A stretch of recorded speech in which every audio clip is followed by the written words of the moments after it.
Huh? Me and you? Yeah. No.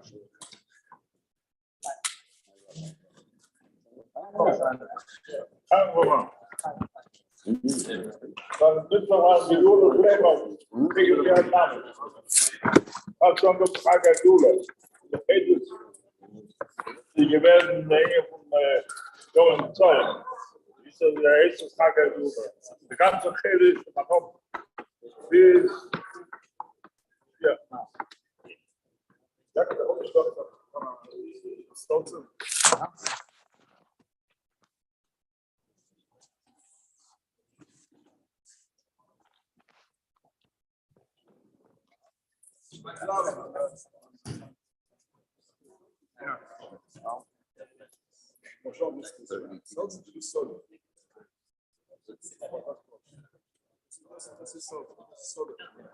Huh? I don't know. What? Find out who people are. I don't really care.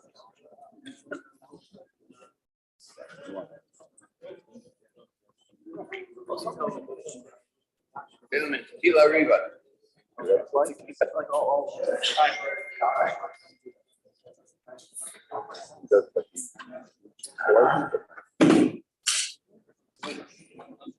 They know so much. But what is it?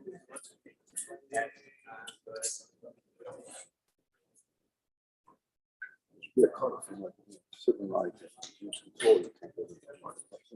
Another person next to you. Shalom Aleichem. Aleichem shalom. What kids are running now? What? I make this the last time. I thought you were copying shalom aleichem. You missed out, maybe. Tmuz Square, Boston. Oh, Nice to meet you. What's your name? Rabbi Flum. Flum? Yeah, Rabbi Flum. I'm Shmuel Posner. Oh, yeah. Get it. Get it.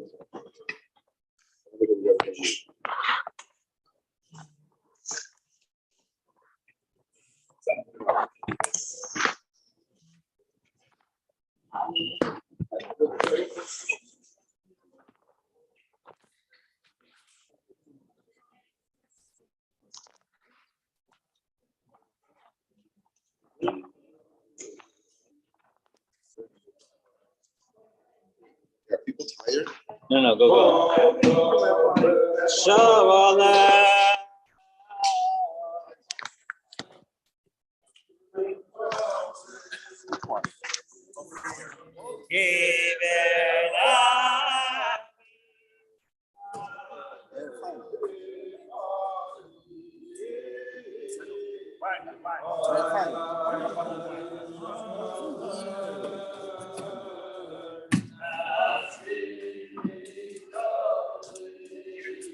No sleep. What?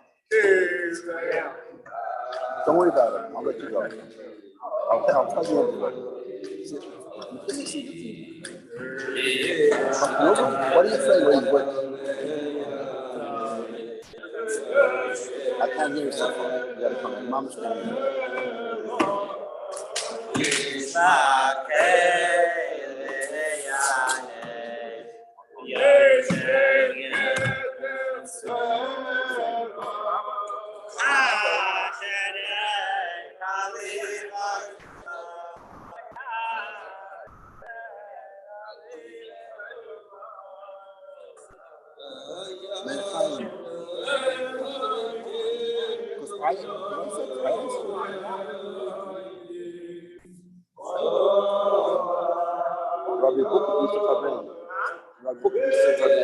Sie stocken Wein, ganz alles bei stocken Wein, wie so Wein. Exactly. Ich rede das nicht meine Sprache. Okay, fine.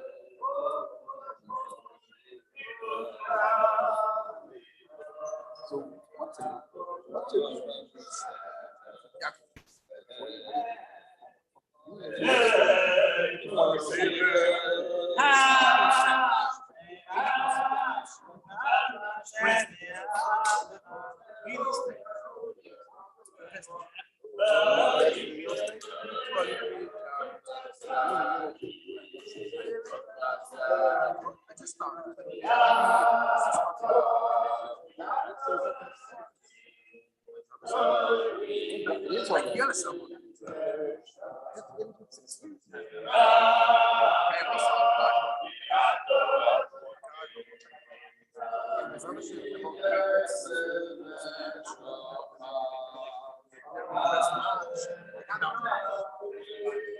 This is my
okay.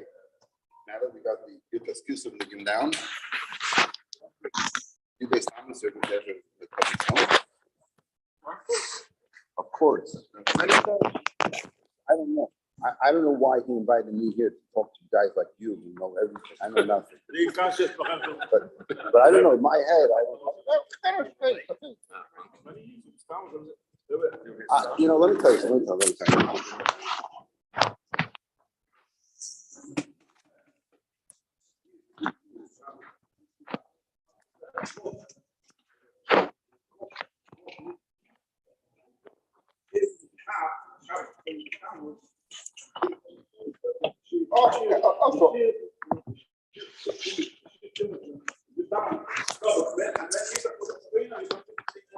I don't know. He was there by different years. So He was there, the man. That's the Pella. But you're proving my point. It was a Pella. Why was it Pella? Can you give me like for when? Which one? Very black and white, and then after the first Pretty early for feedback. I came here to learn. I never did. I listened to Tashim Yuches on the way here. And they didn't sing Padma Shalom. Just saying.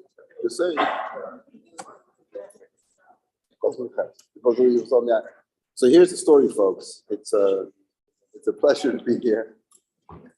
Actually, you're supposed to say truth when you start out. So I got a text. You want to come for Brendan Mahaven? And like, who is this guy? And like, are you out of your mind? Like, what do I share about Mahaven? I'm going to do it at Mahaven. It's not my business, not my problem. So what I do, I ignore the text. Like everybody, if you want me to make myself crazy, you can at least pick up a phone. Over a text, you're going to close the deal if that happens. So then a couple of, I didn't know who the guy was. I know who is this person before? Sending me a text, do you want to come for bringing it? The answer was no, and it's none of your business. I don't know you. I'm not going to tell you what I want to do, what I want to do. So then a missed call the next day, because it was missed, not because they saw the number and ignored it. I think that happened the next time you called. But that time I didn't. And then I think I called him back once and he didn't answer me. I said, the heck with this guy. It's over. Is that over? But. Why? No, but. Well, I'm here, so obviously you figure out the end of the story. So something happened, in my mind, when somebody asks you to do something, you always say yes. When I first went on shlichus to Boston, near Boston University, so I got a call from a mother. It's like this. I'm trying to call it was my first year there. It was the middle of winter, it was snowing. And she says, I'm trying to call my daughter. She's not answering the phone. I'm worried what she's going to do to herself, this and that. I'm like, hang on the phone. There's like a foot of snow outside. Maybe half a foot. It's 11 o'clock at night. She's in the dormitory, so I can't get in there anyway. It's like, I told him, why don't you call the university and tell them there's a problem. Go check up on her. And my uncle Zalman, bless his memory, came, he visited us a few months later. I told him the story. And he said to me, whenever somebody calls, you go. Doesn't complain. Somebody calls, you go. That was my hadracha. Somebody asks, you go. Even, the pale, she actually did try to hurt herself. And not that I could have helped her, wasn't the point. The point is that the mother should know that you're there. So that's I've done many crazy things in my life and waste a lot of time. So people know that we care, we're there for you. And that's what the Rebbe wanted, right? We should care. Why? Because the Rebbe cared about it. Anyway, so that's why after 4 phone calls and another couple of texts, I ended up, and he tried to convince me I know him. I still don't know him.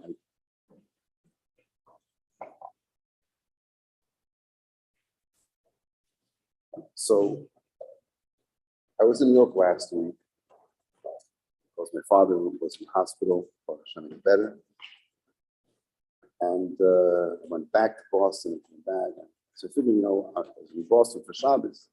And drive here tonight, then I'll go tomorrow or tonight. I'll go back to New York and visit my father. Then I get up in the morning, so I'm going to sit in Boston on Sunday. There's nothing going on.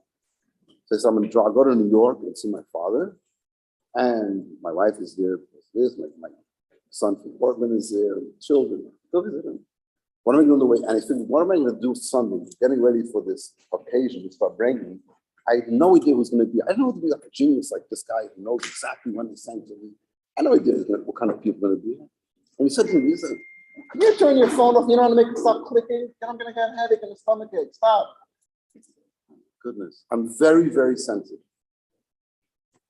Anyway, so like, I know, so I'm like, so I said, I should get nervous. But nervous about what? If you're going to go to talk to a certain person, you know who it is, you get nervous. What are you going to say to them? If you know who you're talking to, you can't get nervous. I'm going to talk to first graders. What am I going to say to them? I'm going to go to like a college professor. What am I going to say to them? But to the unknown, it's like, whatever. It'll all be good. Everything will be fine. So I went on to the Ashrenu app. You know what that is? You listen to it sometimes? No. I'm talking to him. I don't want to talk to you. You're so happy. I'm a guy falling off. Anyway, what? Fun to listen to. Me? Yep. Oh, wait a while. I ain't seen nothing yet. So, what's your name? Ellen? Hello.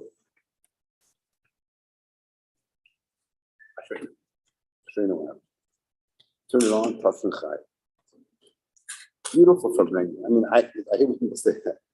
I learned the geschmack of sich. Or sometimes you're right with it. You ever like give over something to somebody? It's it's really good. Or you give a sicha or maimer, and it's that's so great, right? You ever it happens? And what's your response to that? Huh? Nothing. You know what my response is? It's like, I'll let the Rebbe know. That's my response. Like you like the sicha. Like, who are you to have an opinion whether it's that's a really good sicha? Well, that was a geschmack of maimer. You out of your mind? And this guy says the fish is geschmack. That's fine. Yeah. But the mind, like who are you to like grade it? Thanks. Who are you to grade my mother, to grade a sikh? Oh, that's a good sikh. Like, okay, I'll let the Rebbe know what he said. Here we go. We're not doing this all night. I'm telling you right now. It's over. You're done. No. You can take notes and send me a memo tomorrow. Let me do my thing. I'll go home. and never invite me again. But not you. You forget your number is blocked, and it's not blocked. I'm just not going to answer. I'm saying, you know, I'll give you my number so you can send me. What? I'm sorry. No, yeah, come on. It's not going to work like this. This is not like, you know, if I sit with you in a room with 3 other guys, but I got to entertain a whole crowd over here. I can't seem like, you know, play ping pong with you. You one. Does he know what ping pong is? Even American? Don't touch me. Does he? I have no idea who you are, and I'll tell you one thing. All my children, I have one daughter, Baruch Hashem. She's going to the 12th grade, and then I'm done with the whole school system. Get it? So I don't like. You know, there's no being nice. Not Chicago, not Toronto. No, leave me alone. Do what you want. I don't care. And the grandchildren, whatever, that's their problem to deal with. You know, this whole, oh my goodness. You know what I'm talking about? You have kids, you have like to play this game, this thing. It's like, oh yeah. You know, Tsar Gidl, what does it say? What does it talk about? What does it say in the Haggadah there? Amalei Zahabon, right? You can correct me on scripture. You know, that's what I love about the Chabad house. I can quote a pasuk, a Gemara, a Mishnah. Nobody has any clue. They said, yeah. You get one nudnik like, I think it's like, no, you got the wrong Kabbalah. Go somewhere else. And like, you know, now in Harbakar, I have to lay. Anybody know the Kriya? Good. Nobody, you know? Come do it yourself. Nobody else knows? Be quiet and listen. That's how it works. I mean, this is how I roll. Everybody's got their place in life, right? That's my place. I think anyway, so getting back to, so yes, I was driving down, and I turned on the Sikha, and I said, you know, because I woke up this morning, went to, you know, did my shtick, which is getting up early, very early. And I'm saying it's like Sunday. What am I going to do here? Whole Sunday. I'm just get distracted. If I'm sitting in a car, I can't get distracted. You can't check your email when you're sitting in a car. You turn on the Sikha. I'm going to do this as, you can't do it now. Like it's Monday morning, 11 o'clock. I'm going to drive 4 hours listening to Fabri. You got to be out of your mind, especially when gas is $5 a gallon. You know, I went down to $4.65. You know, you can't afford to do that. But here was, you know, this is a very good drive to New York to see my father, and on the way have the Rebbe in the car. Amazing. It was amazing. It was so beautiful. It was so. I'm not saying not to Fabring. I'm not doing that for me. But this is amazing. This is fantastic. 3. Hey, I got interrupted by Mrs. Ways over there. I make a right turn, go left turn, go. Shut up! You know, no, this is Fabring. So I'm saying that. So one of the, you know the Fabring Tashluchai Yibes Tamas? Yes or no? The Fabring is one. He knows it. At least a good one. Me too. I listened to it too, and I listened to it once also today. So I still don't know it. I listened to it a couple hours ago. I listened to it again on the way here. I'm like, wow, never heard this before. So It was downstairs, yeah. not in the hall. Okay, but we're upstairs. Huh? We're upstairs. It was there. He was at the pavilion. Yeah. Okay. Very interesting because you hear during the Naguna, like people are talking. It's like you find I can't picture exactly what's going on in the as you can hear like this talking and stuff going on. Like, it seems like I don't know, very different I think than it was like 10 or 15, 20 years later. When you just hear like this, people are talking. It's a whole. It's like, it would be like a Fabring, like in a room like this. You know, all kinds of numbers making noise. Anyway, so the Rebbe talks there. And the Maimon, it's a 40-minute Maimon. And then the Rebbe talks about, like, say like this, it says, Ufaratz the Yom Vakeim Tzveinu V'Negla. What's the question? Ufaratz the, huh? Yeah. Right, I said so. Yeah. So what does Ufaratz to mean? Right? What is Yom Tzveinu is 4 specific directions. So it's a contradiction. Ufaratz is to break out of all boundaries. Now you're saying north, south, east, west, right? So now you're putting it into very specifics. How does it work? So the Rebbe said the whole point is to take the unlimited and filter it into the limited. It's not like, oh, unlimited. No, get it down the world. And ultimately that'll come in the time of Mashiach when all flesh will behold Hashem. And the amazing thing is not all flesh means Jews, non-Jews, and even animals. But everything will behold the oneness of Hashem when Mashiach will come. And that's what it means with Faratzi. So take that unlimited and bring it out into actuality.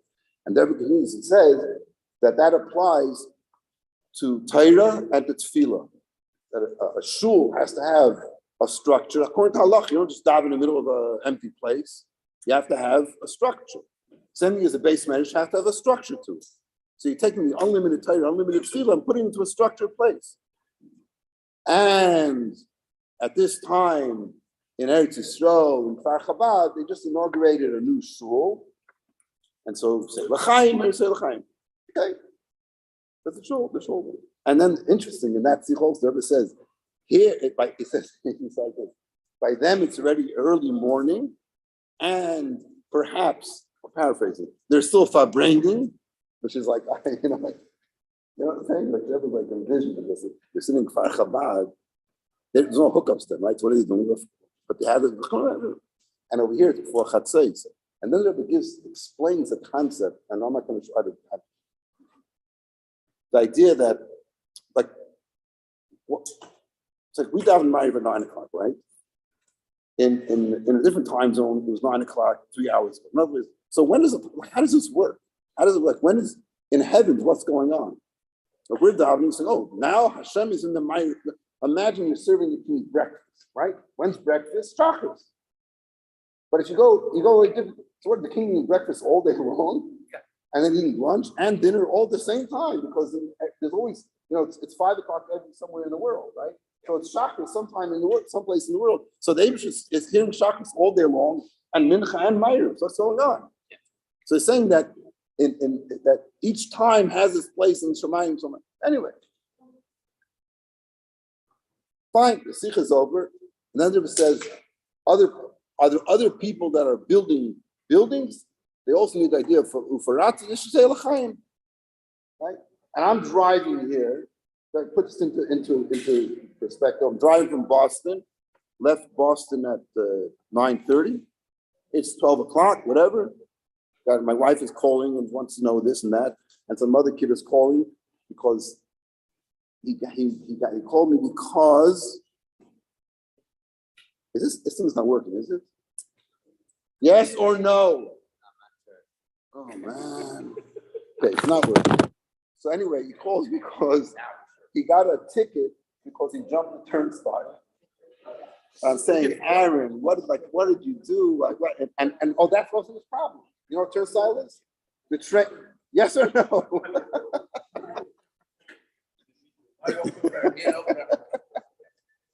What? But in case he's listening, we'll be in trouble. So anyway, he's not listening. You'll hear in a second. He's not listening. Trust me, I'm listening. Anyway, so he jumped his turnstile on the subway. So I'm saying, oh my God, it's terrible.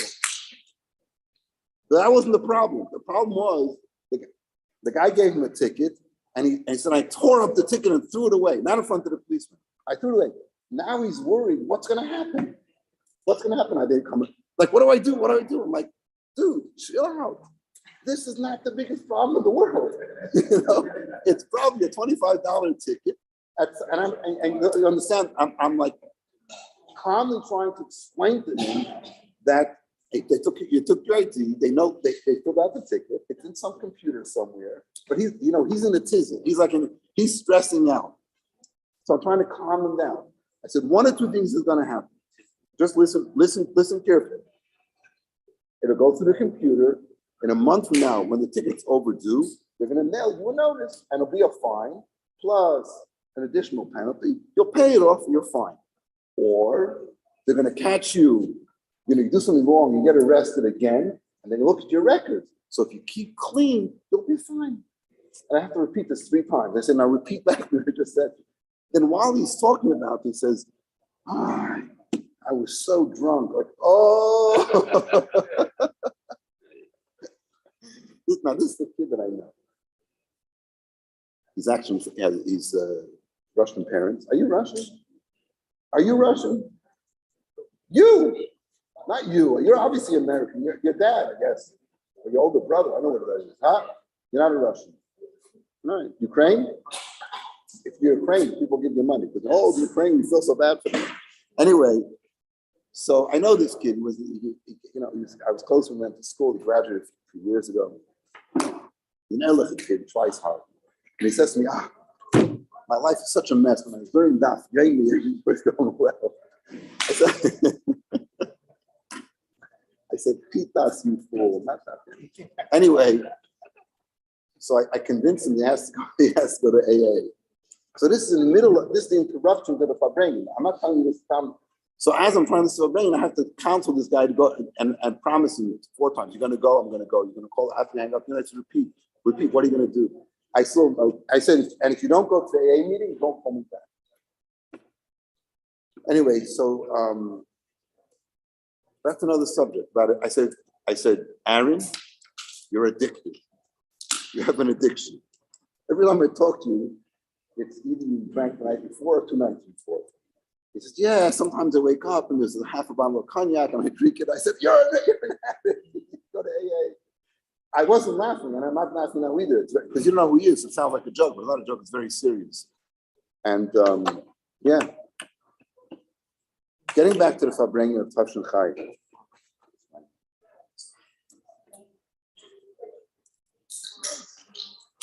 Anyway, so see, that's what I'm saying to him. You're not getting there, Chaim, because you're not sitting next to me.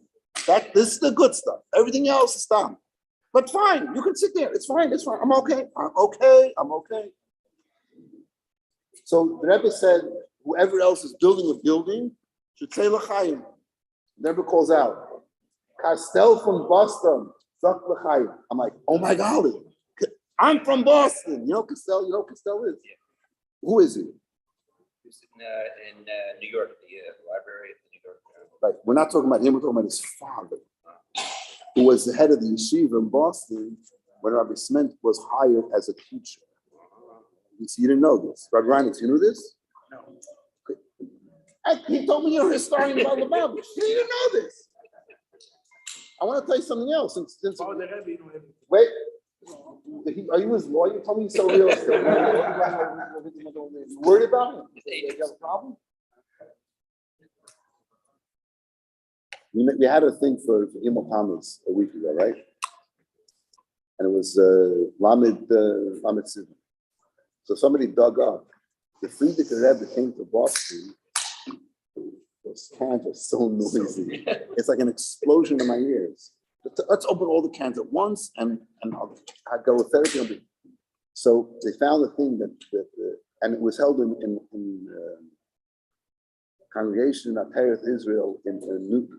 Okay, so somebody found a thing from what year was it? Probably whatever. You'll tell me the year. That's a Frierdiker Rebbe, an advertisement in Yiddish. The Frierdiker Rebbe is coming to speak in congregation, whatever they called it then, the Fuller Street Shul, Chav Zayin Sivan. And it was that same shul that Peites? Yeah. Okay. It's okay. So anyway, so that was and Mamish thing, and it was like, and we're having the thing, Little Thomas, Mamish in the same shul in different neighborhoods. It's amazing. So anyway, so Castel, so now I'm driving. Oh, I heard Boston. Then I said, wait a second. Never said Boston. I'm going to New Haven. So I got excited, and then I got depressed within a minute and a half, which is not, just typical. And then I'm like pissed off at this guy because he's the one that pulled me into this. What am I going to do? I want to go and give a great. This is the under of us. Are there others that are doing a building? They say l'chaim in a manner of ufaratzta. Mitmal Rebbe says. Nechol Teitelbaum. Harav Nechol Teitelbaum. You got to hear this. I can imagine a Mechol, how you're sinking into like Harav Mechol. Like, you know who he is? Does anybody here know Mechol Teitelbaum? Oh my golly. What? You got to teach them. Does anybody know who? You ever see a bringing the people sitting behind the Rebbe? You know who those people are? Some of them, we know some of them. What are you Oh, doing? never mind the other. I didn't. I know. But the people, Yisrael Jacobson, what's his name? Shmuel Fitton, Beryl Rifkin. You know who these people are? You know who these people? What are you guys doing here? You gotta sit. No. Listen. You have to take one of those big blown up pictures of Abraham and explain who each person is. Reb Zalman Shimon Dvarkin. Do they know who he is? Yes, the pipes. Yeah. Do they know where he sits at Fabrengen? Urshbal. Remember Urshbal? He was my teacher in Ocean Parkway. I remember it. Could you imagine? My mom in Bing, what's not say Abornstein episode Azar. By all the people that taught me, while they're up, whose phone keeps on doing that? Is the guy sleeping or you just want to use a phone? Who is it? Help him to turn off the beep. That's all. It's all. I don't care. You can do what you want. Just turn off the beep. Pushball. So yeah. So my teachers, my rebbeim in Ocean Parkway, let's go. Start. First year Mississippi. Who taught first year Mississippi in Ocean Parkway? Rabbi Marlow. Okay. Who taught third year Mississippi? Rabbi Shmei. You knew that? I had He him. knew it. You've heard from him. I had him from the city. That was Chassidus was bar mitzvah, not third year Mississippi. I was bar mitzvah. I had Rabbi Goldman. I had him for Chassidus. Who? Rabbi who? Rabbi Goldman. You were in 8th grade. Yeah, I had Rabbi Shmei for Chassidus. Tanya. Yeah. I had Rabbi Shmei. I have a lot in common with this guy, which is amazing. I didn't know we're going to be like a soulmate. We're soulmates. Let me tell you about Rabbi Shmei. If people won't understand this, I can't tell you who it is because, but he used to bring us cookies because we had Chassidus after English. We learned English in Ocean Parkway. Not too much, but it was on the schedule. We learned English in Ocean Parkway. After English, we ended at 6 o'clock. From 6 to 7, we learned Tanya. We were kids, everybody's gone, and we're learning Chassidus. So he brought.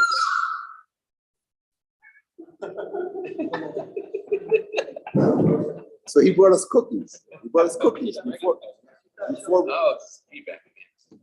We need this. People, anybody can't hear. We need this. We don't want them.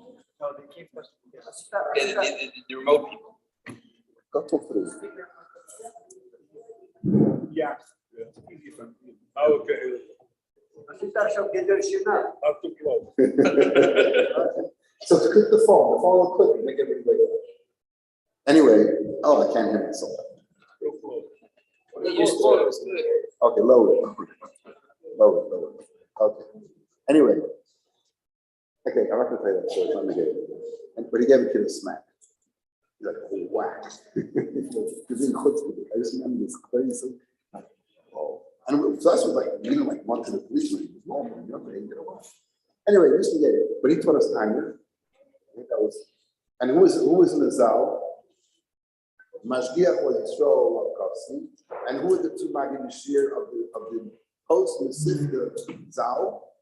Rav Ushbal and Rabbi Bucket.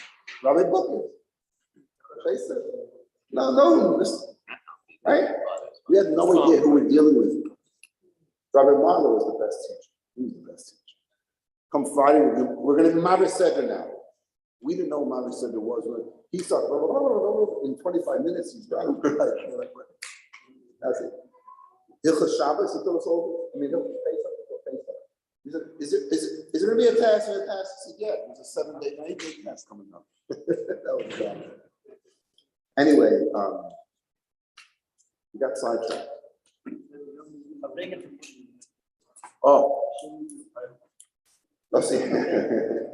So, there it says, Harav, the whole title of them, Harav, never put your face, Harav. Then the Rebbe says this, I'm driving, and I'm like almost like, sped off. The Rebbe says, Harav Meish Yitzchak Hech Unahaven Zok L'chaim. Like, oh my God, thank you Hashem. Now I know that this is decreed from heaven, and this nudnik was a mere tool of the Almighty to make me come here.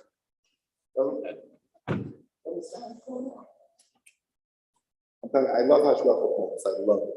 So last week, so I have this thing. We have this couple of campus during the pandemic. You know, it was a pandemic a few years ago. So the campus shluchim had like, there was officially like a yeshiva, a bottom campus yeshiva, which meant on Zoom, Eli Silverstein gave a shir in Gemara twice a week, and Chassidus every day at 8 o'clock. Campus shluchim. Then some guy said, we should learn Rambam, 7 o'clock in the morning. Nuts, 7 o'clock in the morning for Rambam. So he started, and during the pandemic, whatever. And so it kept on going that way. 7:15, from 7:15 to 8 o'clock is Rambam. In the Sefer Mother, we finished it. Now it's getting a little, with the Parakim jumping to 26 halachas, we don't finish all. Whatever. So I get up, I daven before, I have a 6:15 minute. So I come to Crown Heights. I'm like 5:45, we have the mikvah, 6 o'clock, I get to mikvah mayor, unless you have a car, you can't get in before 6 o'clock. Now, what the heck?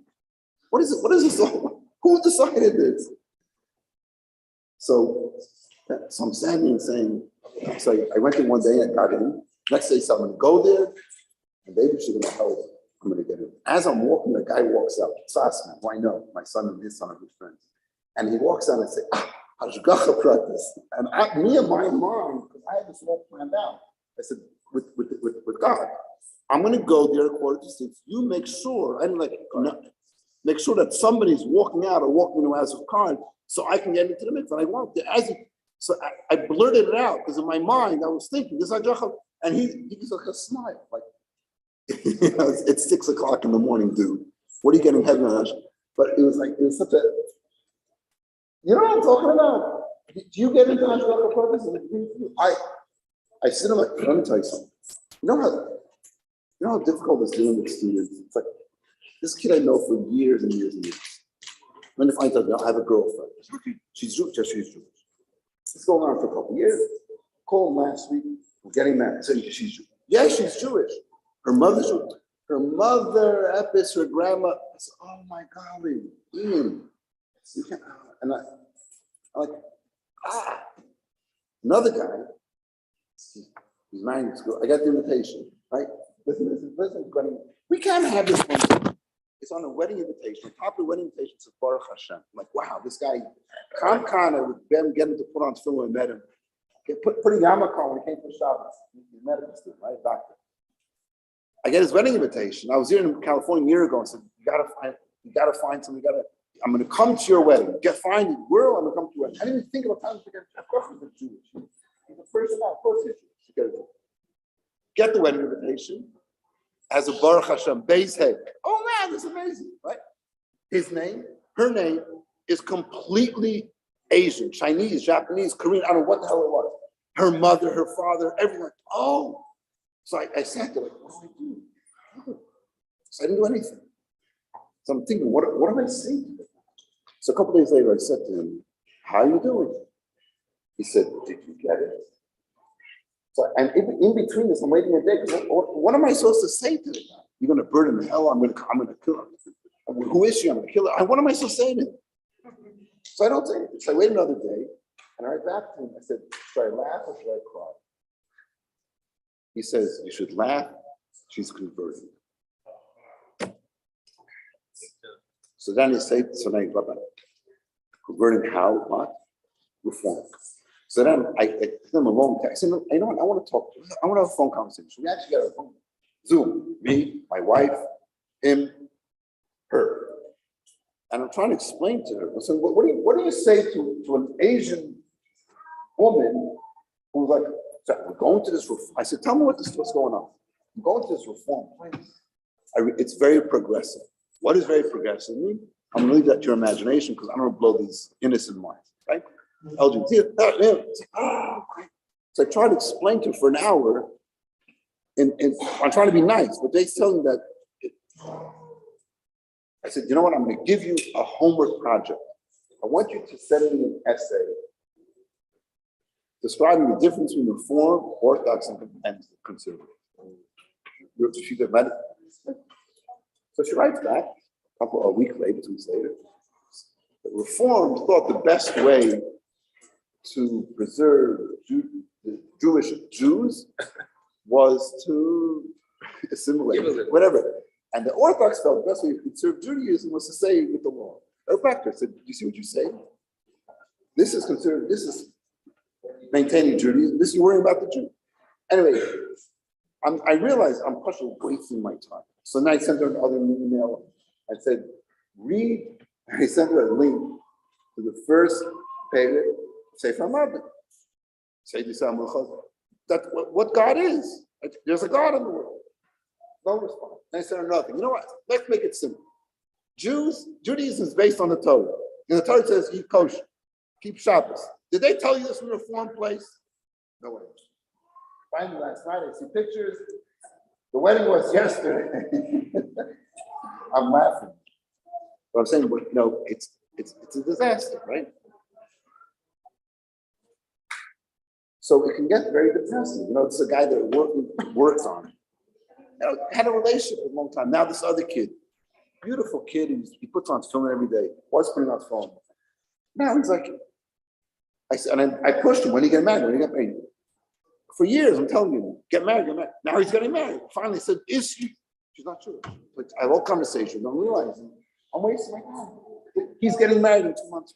What do I do? Why am I telling you all this? Because when you get really down, I realize that the Abish takes care. No. Is it the Rebbe or is it the Abish? You ever seen these things? Yeah. With gratitude to Hashem and the Rebbe's brachas, or something with the Rebbe's, like, we have a. Where does it start? Where does it end? Is it God and then the Rebbe, or the Rebbe and then God? Like, really, we have trouble. We're schizophrenic, and people are afraid. If I say Baruch Hashem, my son is engaged. Baruch Hashem and the Rebbe, with the Rebbe. So is the Eibusher brings the Rebbe's bracha, the bracha brings the Eibusher? Like, how does it work exactly? So I'm going to write a thesis for my PhD about how does it work? How does it? Who goes first? Goes second? Now, if you watch, when you go to the Rebbe, I have an addiction also. It's to Gem. I love the videos. I love the 1 minute moment with the Rebbe because you learn so much. Do you listen to this stuff? What's this? I'm not talking to you. They're next to you. I got what? Don't be afraid. What's your name? Huh? This is a very professional mic stand. We don't mess around. I know this is the real thing. I mean, you should patent this and sell it to the people living in the jungle. You never saw them. Holy Moses! I mean, you have a microphone. Couldn't you get a stand with it? Maybe we can give it.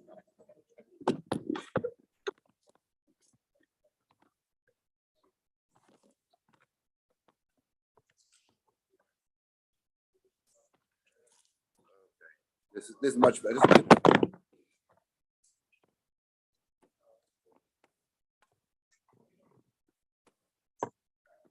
Second. Okay, here we go. So where's the guy over here that sells real estate? He ate and left. Okay, whatever. Time rough. I have just one question. One second. No, one second. Somebody take a picture and patent this and sell it on eBay or Amazon or something, right? Because this is make your own. Thanks. So what I wanted to say to you was this. Now you can hear? And you heard nothing till now. All right, fine. I still can't hear. Listen, Jem, listen to Jem. You watch Jem videos?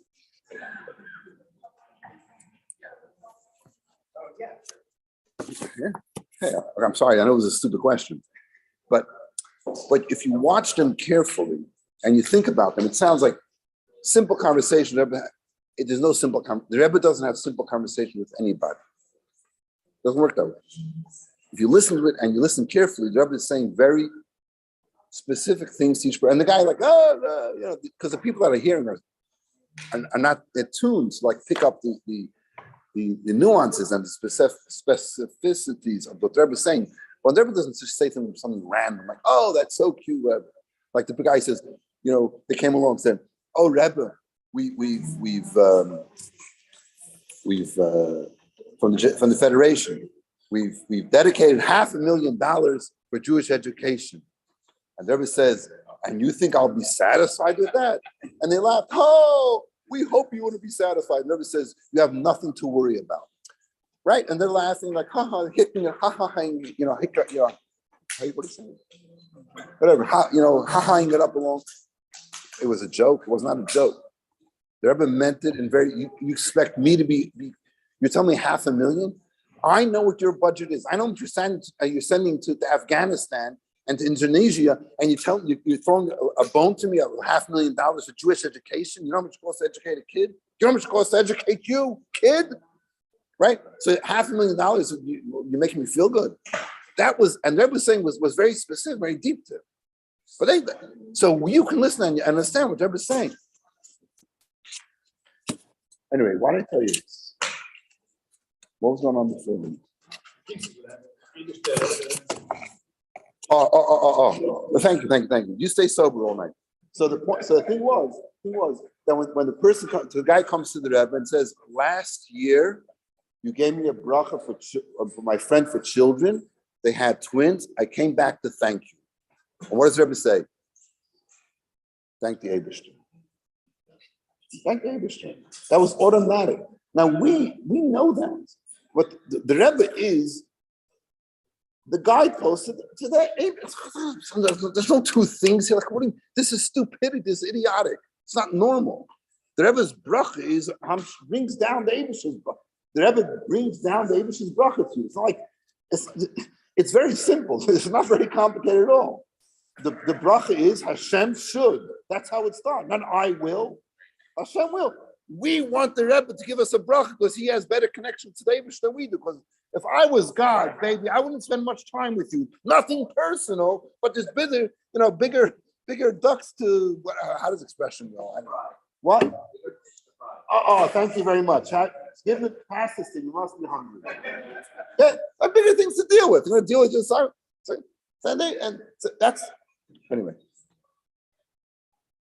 Okay, L'chaim. So what I wanted to say to you was this: when you get down, and I talk to my colleagues. So we're in anybody who's running a Chabad house is having a difficult time. I'm not talking about the money now. I'm talking about dealing with people, dealing with the shamas, and you realize that these people's lives, their spiritual lives, is dependent on you. And what did the Rebbe say? The Rebbe makes like this. So I'm gonna tell you how it works. So it's very simple. Words that come from the heart enter the heart. I remember something for bringing that. And if it doesn't enter the heart, it's because it's not coming from the heart. And the one time the Rebbe said that for bringing, he says, you prepare to go to talk to people by reading newspapers. So what are the newspapers? Zok da kapitel Tillim. I remember this in Rebbe's voice. It got into my heart. Zok da kapitel Tillim. You're going out to talk to somebody and you think, oh, I'm going to. What are you talking about? David sends you. You know, if somebody comes and asks me a question like this kid that called me today. Well, what am I supposed to tell him? You don't have to turn aside. You got a ticket. Like, buddy. And that was it popped in my head. Go to AA. And I asked, how many times have people come to say, Rabbi, you don't remember what you told me? I said, what did I say? Like, really? That's brilliant. I said that. It's amazing. And I said, you know what? It doesn't matter if I remember or not. If you met, I'm standing out, the doorbell rings outside, the guy's standing there. Hi, my name is Ronan. Like, hi, you officiated our wedding 20 years ago. Like, oh, yeah. No clue who the guy is. No idea. No memory. Like it's blank. There's like this recess. Solely vaguely, but under oath, I couldn't say that I actually knew the guy. And he's there with his 18-year-old son, they come with gynecologist.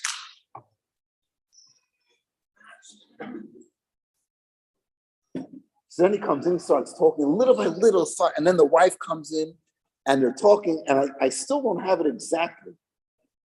And she said, yeah, we came to get married. And I was in New York at the time. And you sent me to the, and her son is there. And you pushed me into the mix. I'm like, oh, no, not literally.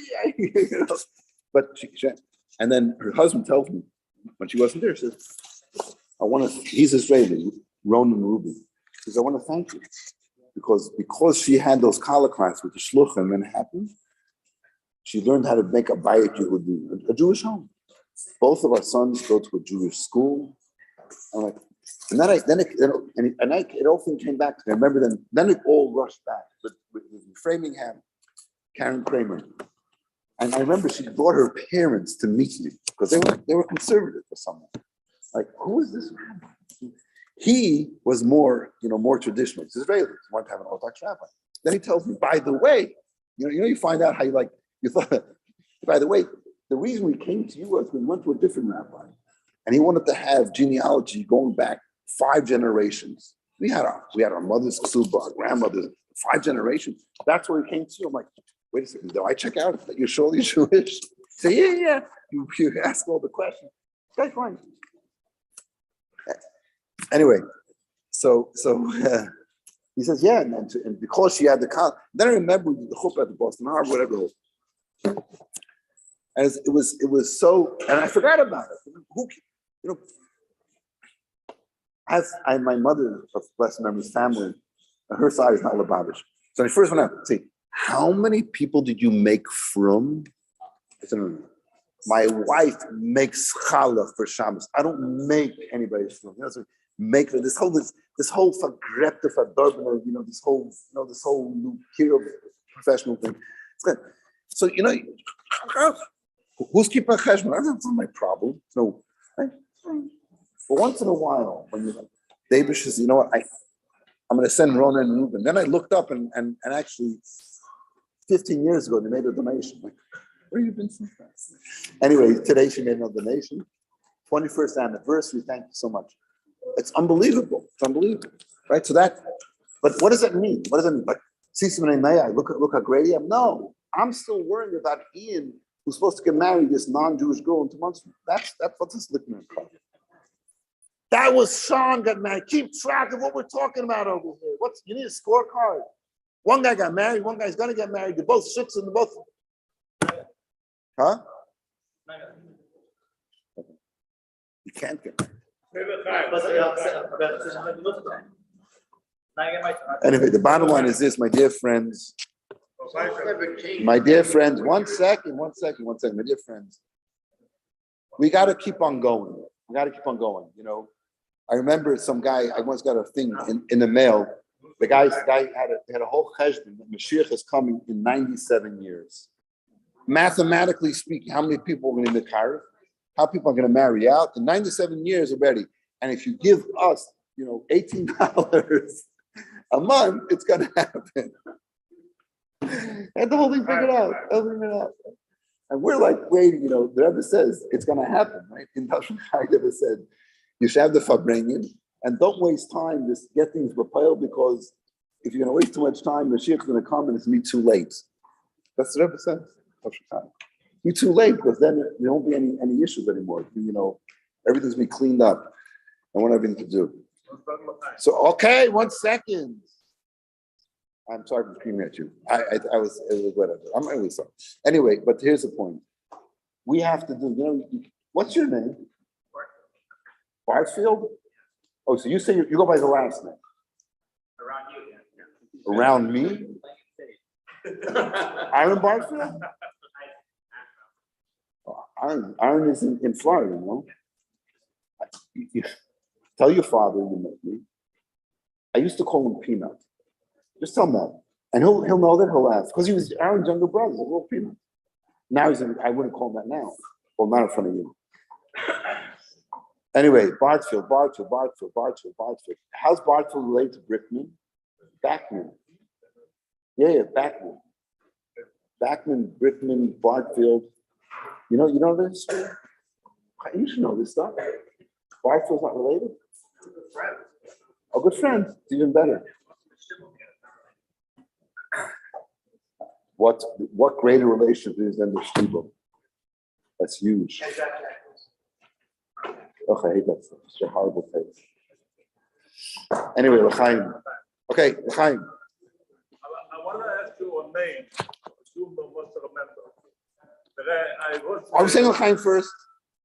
Moshe Gukov, you remember him? Yes. Who could forget him? He was making in Boston the release album. Remember? That was before my time. It is still, I know, but still on. Oh, he made a school. He made a school. The school exists, yeah. The Sheila house. Shalah house. You dance on the tables when you talk. You dance on the tables. When you say him, give my regard. Okay. Kind of. Okay. Let's sing a Hasidic tune, and I'll try to think of something else to talk to you about. But I can't promise you anything. Barfield, what are you doing here? Like, how old are you? You married? You have kids? Yeah? Oh, it's wonderful. I don't care about the age of you. You have kids? I don't care about the half. The half means that it's half-year-old? Oh, it's in the oven. Oh, okay. How old is the 1-year-old? Oh, that's beautiful. Wonderful. What's your wife's maiden name? Who? Moshe Prager? Moshe Prager was my classmate. I know Mayor. Mayor is somebody who got engaged by him, no? Moshe Prager like fire.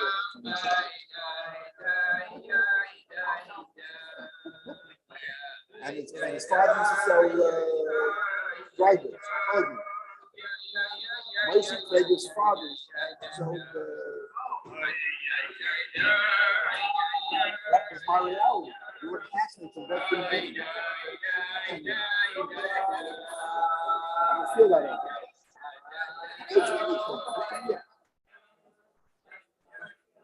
Mayor's a good guy.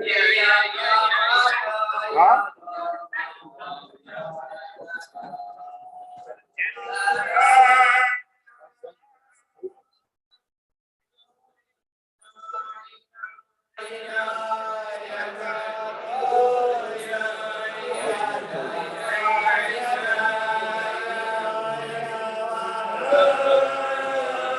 What does he do for you?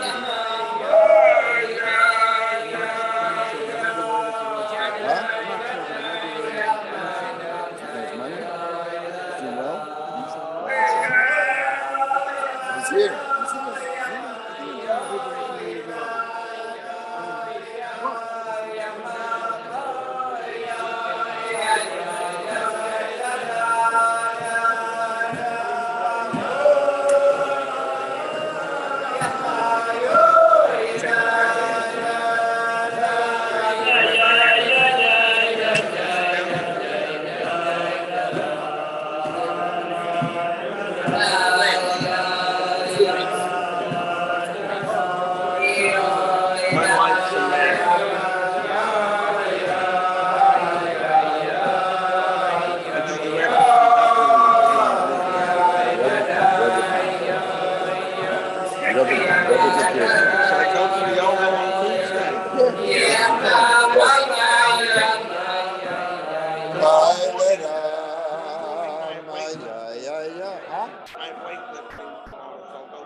This day, that day. Come on. That's what I do. I know it's like rude and probably that's not respectful, but why would it come to your music like that? It's something wrong. Why would it come? I'd be interested in the info.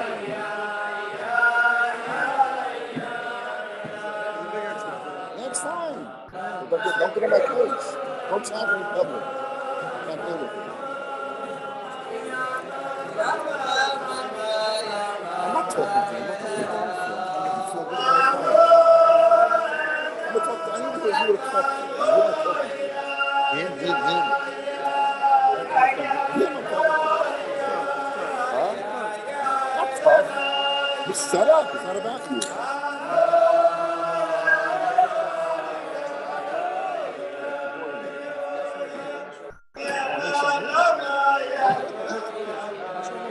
זה רואה לך, כן.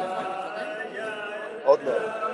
עוד תחכי מה אני יכול. לא. אבל תשמע לי.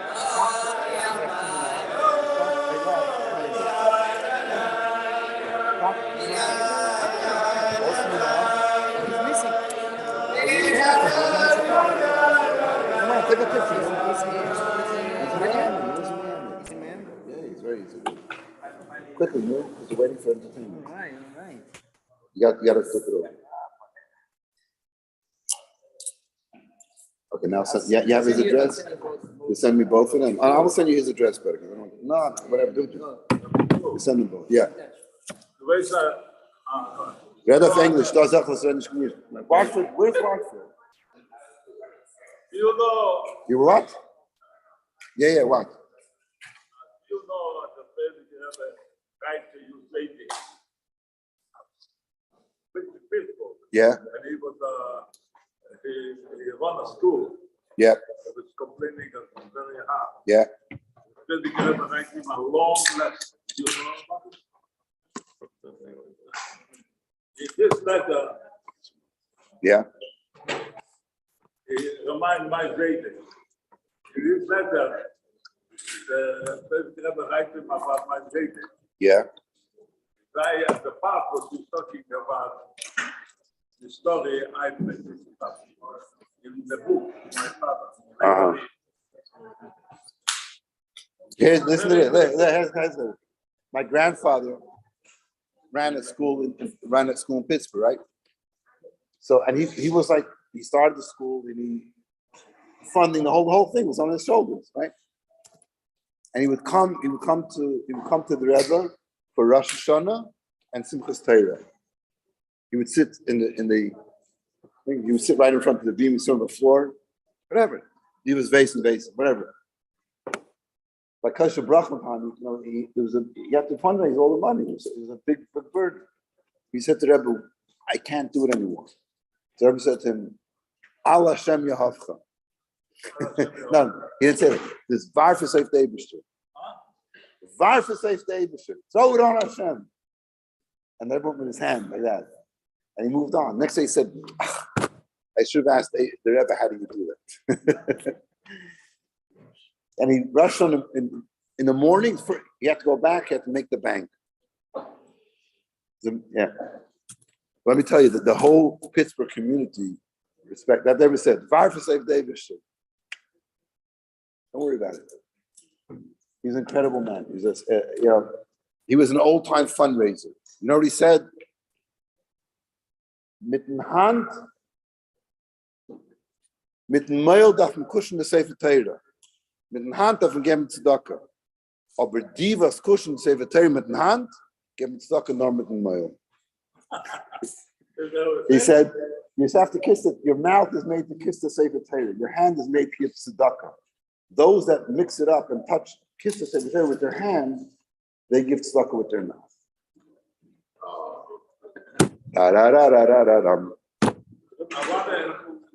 Huh? Harnish. We touch it, not kiss it. Touch it. Very unusual to kiss a Torah, yeah. And the preches, and the mezuzah, You never didn't kiss the mezuzah. You put his hand in, and you think about it, it's kind of stupid to kiss your hand. Like, what are you kissing your hand for? You kiss your hand, don't you say the Torah, like, hello? Or you kiss your hand, or your hand became holy?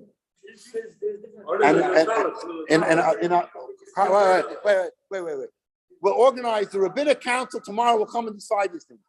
And Allah, there's different opinions exactly, but they question about this whole idea about kissing your hand. What the hell is wrong with why kissing your hand?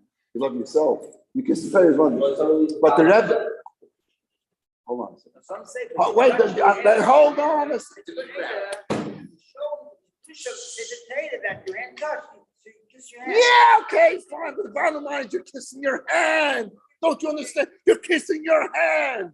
My hand touched that and you're kissing it. Hello? What? Let me ask you a question. Do I love this guy or not? Because I kiss my hand. I love me.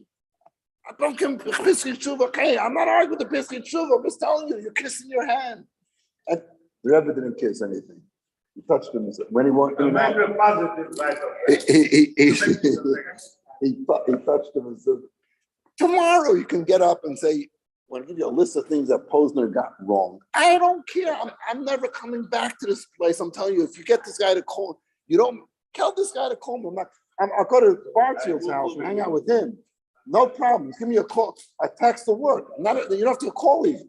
But this Nudnik, it's over. Let me tell you. So they ever put his hand on it and said, fine. What else do you want to know? I'll suggest you should go to the English and look for the brief. To my grandfather. It was five pages. I want to tell you something. I'll tell you something. Look around this. You know, there are shluchim that have been. Okay, I got it. This is why he remembers. I came in if I bring 10 years ago, and I remember I think I gave what's his name? What's the Rashi's name? The gone, no? I don't care who he is. What's his name? Calmus. I think I smacked him with something, and I wasn't invited back ever again. So watch out. I'm a one-time show. Come, this and everything. No, we're not going to invite him back. Anyway, listen to me. What's this guy's name? You're my memory. What are you sitting here for? Be useful. I can't ask him every 10 minutes what his name is. Yechanan? You gotta. These are your children, right? Your sons. Watch last night's Gem video. It's amazing. You know, one of them said something there. It was about Russian Jews. I think they did it because Leza Nisilevich passed away. I knew him. I was in 77. I think we were a friend in 7. I'd love to drive. You know, Russian, speaking Hebrew. I couldn't stand these guys. So we were great friends. And he's talking about this whole. I never knew this. He was like a funny, happy guy. And now they're talking about he's in Russia. He's like, the KGB is chasing after his father. I never knew this at all.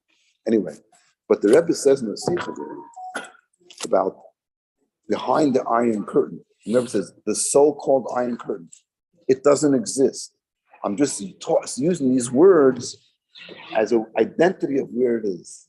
I never knew this. It's amazing. It's such a powerful thought. You understand? The Rebbe is saying there is no Iron Curtain, meaning there's no separation between the Jews in the Soviet Union and us. There's no separation. Well, who decides an Iron Curtain? That's Narishkeit. The only thing is that because you want to identify geographically where it is, we call it behind the Iron Curtain. It's amazing. What? Right? No. No, what I'm saying to you, I'm saying to you, when you watch the Gem videos and you hear the Rebbe say something like, wow, wait a second, what the Rebbe just said? The Rebbe just said there's no Iron Curtain. The whole world knows there's behind the Iron Curtain. And the Rebbe is saying it doesn't exist. We call it a paradigm shift. How do you look? Don't crank. Let the bottle sit there, please. No, I'm a sensitive guy, Yeah. What the Rebbe is saying, it's how do you look at the world? Look at the world. It's a disaster. There's wars. There's this, and if you look, and the Democrats, everything's horrible. The world is horrible. It's a horrible place, and okay, so and the Rebbe, and when you get involved, if you look at the world that way, you can get dragged down into it, and you feel depressed. Who's crankling bottles? Leave the bottle alone. That was so soothing. Do it again. I'm going to need therapy for months because you crank it out. You understand what you're doing? And I'm saying to the bill to the Nudnik, whatever his name is. No, you're not the nudnik. The other guy is. Let me listen. We're sitting here celebrating. Yechanan, I'm talking to you. These guys, I can't handle it. It's over. Listen to me. I want to say something to you. The Rebbe is giving us a way to look at the world. How to look at the world. Don't look at specifics. The Rebbe said there's no iron curtain. What the Rebbe is saying is, how do you and I have to look at the world? It's a godly world. The Eibush is in control. That's why the Eibush knew I needed somebody to open the door for the mikveh for me. And when I saw it, I blurted it out. It was like, I was going to practice. I wanted to grab the guy and dance. And then he's have me committed to a crazy house. It's 5:45 in the morning. He just came out of the mikveh. He's going to sell diamonds all day long. That's what he does. And here this guy is like excited because God, like what did God do? Because he has got the card. If you're a monthly member, you get in from 4:00 in the morning. I'm just a schnook visiting from New York. So I'm going to pay my $5 over there, but I have to wait by the door like a loser till 6:00. And so he's thinking like, all right, whatever. And I'm like, wow, this is exciting. And that's how the Rebbe wanted us to look at the world. The world is God's world. It's God's world. It's not some world that there's a God somehow related to it. The world is, every element of the world is an expression of godliness. We have to recognize it and see it. And that's what the Rebbe wanted us to do. That was the Rebbe's mission in his life, was recognize Eibush in everything that you do. Everything. And even in the Tashon Chai, that Farbrengen I was listening to when I was driving from Boston, the Rebbe says, it's not enough to say that you're going to do something like talking about summer vacation. We're going to go to summer vacation, go to camp, we'll rest up so that, no, summer itself has to be godly. You got to make it holy. There's no moment that you're separated. This whole idea like, oh, I'm going to go on vacation. When I come back, I'm going to be energized. What? So for a week, God disappeared? Like, hello? When you're in the Alps or the what's in Vale, going sliding down a mountain like an idiot on 2 skis because you can get killed doing that. And you were on the bottom of the mountain. Why you went to the top to get to the bottom? It's like, hello, are you normal? Stay on the bottom if you want to stay to the bottom. If you're stuck on top, are you following me? If you're on top of the mountain, you slide down. If you're on the bottom of the mountain and you want to be on the mountain, stay there. You don't go to the top of the mountain, get back to the bottom of the mountain. Why? So the whole point is that even if you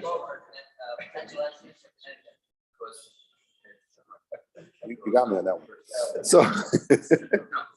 So what I'm saying, Yechanan, before you take that l'chaim, wait a second. Oh, he's explaining to me. We got translation. But there's a multi-tier Farbrengen. He's over there doing his chitas. Let me tell you something. If you're doing Rambam now, give it up. Baruch Jacobson came. Baruch Jacobson? He came to visit me. I said, he came, whatever. I'm not going to tell you the whole story why he came there. I alone is the Baruch Jacobson. He came to visit. I said, Baruch, this is the schedule. Tomorrow morning, I'm getting up at 5:30. We're going to go to the mikveh. 6:15 is minyan. 7:15 is Rambam. He looks at me like, okay. 8:00, he says, Shmuley, we're finished with Rambam. It's 8:00 in the morning. He says, you know what this means? Now what it means is the whole day is a Rambam day. Oh, Rambam, you're living with Rambam.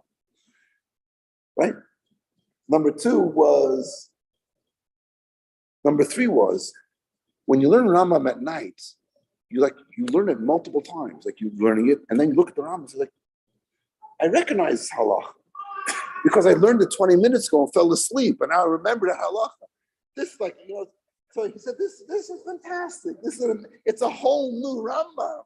You learn it, and you go. There's no this idea. I'm going to learn. I'm not going to go to sleep to learn. What are you nuts? You're going to go to sleep over the Rambam, which the whole Rambam thing. Never came out. Was it what year was it? Mem what? Mem Dalit. I wouldn't say Mem Dalit, just to give them say Mem Dalit, so you can feel. Anyway, so Mem Dalit, which was the year I got engaged, right? So I'm learning Rambam.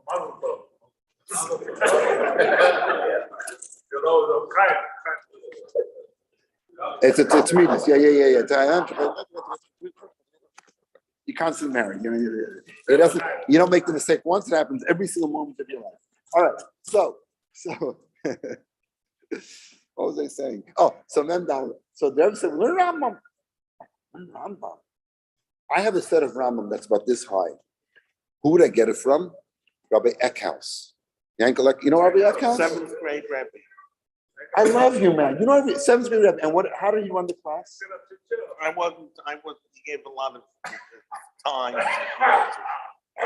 If you were, he gave out times, 100 times, Layadar Becheder. Now, there's 33 lines on a page. How do I know? Because I had the right times. I know exactly how many lines you want. Now, one kid made a business out of it. Pay, I don't know, 25 cents to write it for you, the 100 times. He did that, and when you brought it in, there was one moment that like broke your heart. He would take them, fold it up, and rip it. So this hour long of you writing Layadar Becheder like was gone into the garbage in 2 minutes. At the same time, he also had a system that when he was learning the Gemara, Chumash, whatever else, if the guy who was reading, the kid was reading, they didn't know the title, the translation of the word, you go up and down the aisles. And if you got it right, you got a check mark. And then if you got enough checks or something, you got a prize, whatever like that. He also had 3 written tests every Sunday morning. One in Gemara, one in Chumash, one in Tanakh. So we were learning then, Perek Yud Ches of Tilim is also, what's your name? Yeah. Oh, obviously. What's it? He's also Yafi. Okay. So anyway, and there was 3 parts of the Tanakh test. He asked you tight questions. Now I skipped from 6th grade to 7th grade. So I was like, I got to do well. So that Shabbos, I learned that page of thing. I learned every word of Taich. And comes in, he says, this week, we're not going to have any Taich words, translation of the words, because it's so difficult. I'm like, are you serious? I just spent the whole freaking Shabbos, but I still remember it till today. Anyway, so those tests, he would mark them. At the end of the year, he would figure out the average of all tests of the year, and the top guy got one. I was the second guy. I won the second prize. 93 and a third. Alti Book got 93 and 2/3. And we're still friends. He's slappish. 93 and a third. What gift did I got? A set of Rambam. This high, black with a plastic back cover, and it sat on my shelf for more years than I want to figure out. What do you do with it? Now, finally came time around, I looked at it. It's actually, with the commentaries on the page, you can't read it. It's impossible. Pretty much it's useless. All it did was remind me what happened in 7th grade. Okay? So the first year Rambam, okay, the Rebbe said, learn Rambam. Okay, Rebbe, we did it. Comes to see him, and the Rebbe says, okay, see him. And now we're going to start the second machzor. We're in the second, what? We're doing this again? I mean, and all of a sudden we realize this is not a 1-year sentence, it's a life sentence. It's forever. Did you think of, am I right or wrong? Mr. Historian, Rabbi Historian. I'm telling you, all of the Lubavitch went into shock.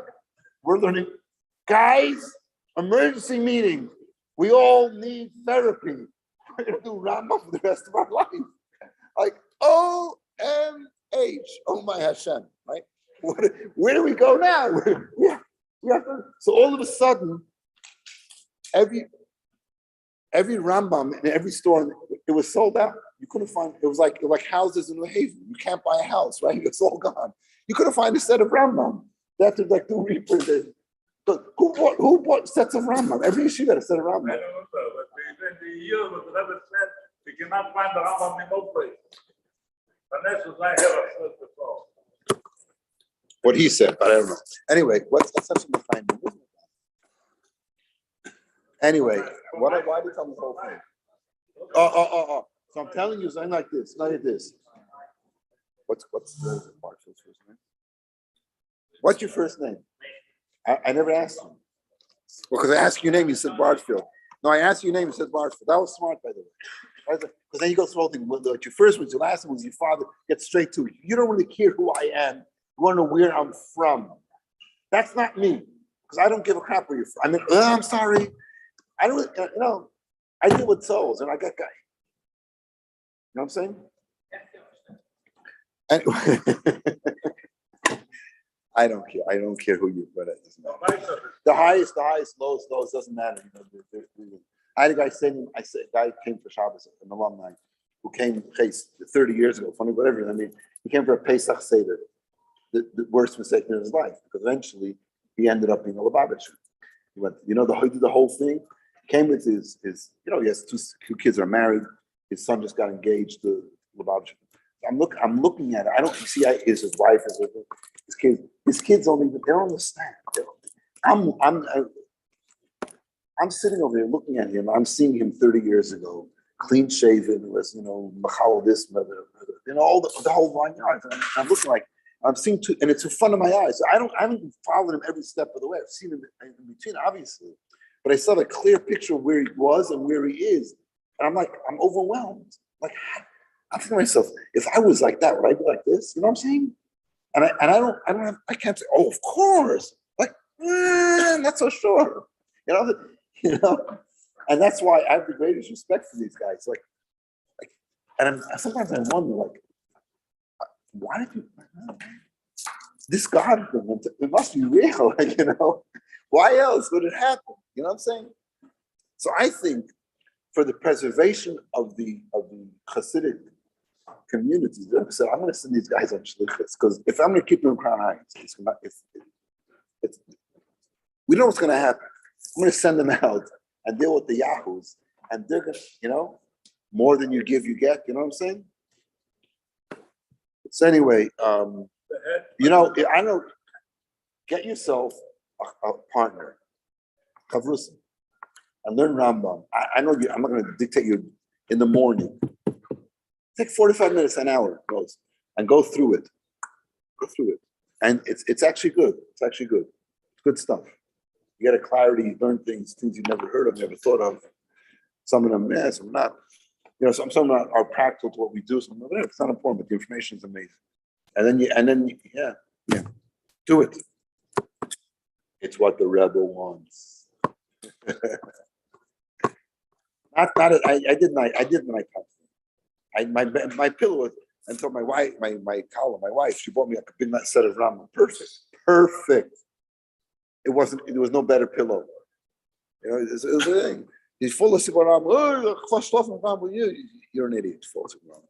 Wake up to Rambam. Don't fall asleep to Rambam. Okay. Who? He said that the Rebbe would become the Rambam.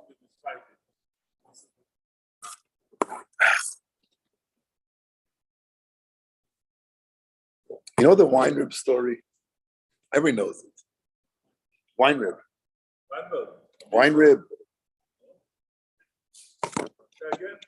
You know the. The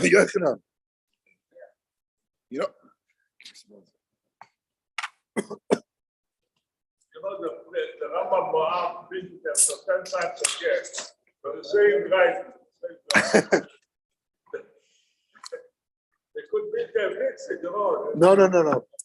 Every time you find a mistake, you feel like you're really learning it properly. Als ik vind dat grijs, ik learn het richtig, maar ik zie het een mistake. Anyway.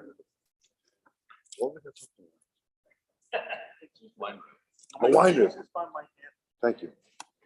You know the wine rib story? What? Wine rib. Okay, you told me you're a gem. You know it? The story was, this guy was a big. He became like the vice president of the OU, the whole big guy. He tells the story, and he told this story because he met Jonathan Sachs, bless memory, at a conference. Jonathan says, "You have this story. Why don't you publicize it?" This happened like years, and he's like, probably, what is he, 70, 80 now? It happened like when he was 30 years old. He was a young rabbi in Baltimore, and he was having, questions in his life, issues, practical and theological and things.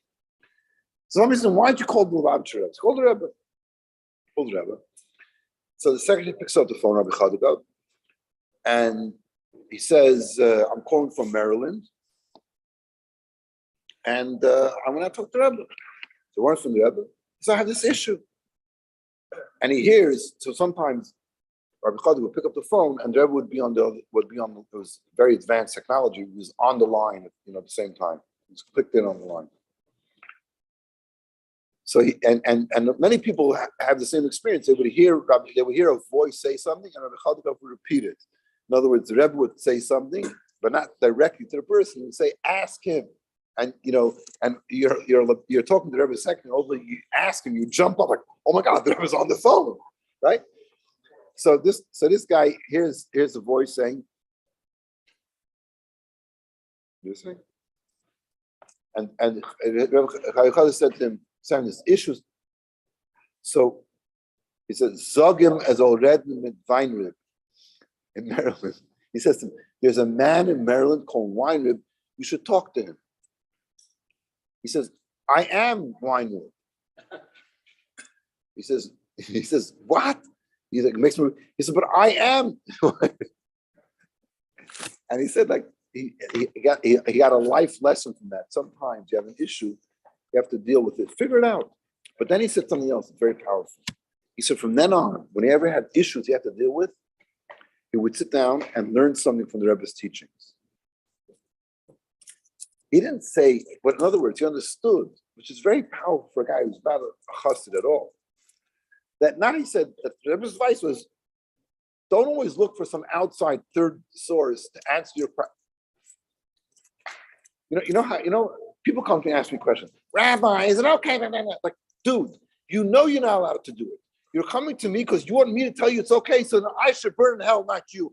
I got enough issues. I don't need to have your crap in my head. You want to do it, it's your problem, not my problem. Get away from me. Okay, I said it very nice. It takes like 20 minutes to get this through, but that's the bottom line, right? I know I shouldn't be doing it, but if you tell me it's okay, then hey, I can go do it. Like, no, I don't do that. That's not my job. I'm not going to tell you it's okay. Yeah, no, get away, right? So, right? People don't come and say, should I learn an extra half an hour every day? Those are questions the other way around, right? That they know they should do, but they want to get away from something. They come, is it okay? What do you think? Like, well, not really. Okay, you're right. Goodbye. Anyway, so it's not just that. It's not just that you have to be honest with yourself, but he came to the understanding he should learn something of the Rebbe before he does it.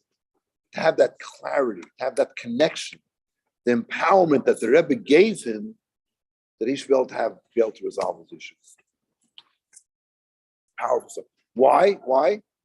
Because the Rebbe wanted you. John, the most famous line of all the Lubavitch, John Sachs. Some good leaders, great followers. Great leaders, great leaders. That's what the Rebbe wanted. What does that mean? The Rebbe wanted us to be independent thing. What does it mean? What does it mean? Independent? Do it your own thing. And that's see, it's the impossible. All of Chassidus is about the impossible. It's the impossible. It's not the straight and easy, it's the impossible. The impossible. Deal with it. That's who you are. Anyway, Chaim. What do you want from me? You can't help me, in other words. You can help you. I can't help myself. I need the Rebbe. The Rebbe will give you a bracha, and the Eibusher will take care of you. What the shidduch? Whatever he wants. I'm not my problem what he wants. Whatever he wants, he should get. Amen. There you go. You have to make a phone call.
jokes. I feel like I go to Yohel, like on my train.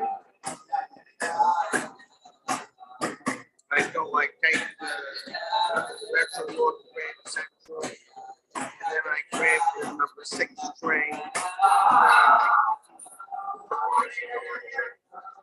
Then I grab the 284 bus.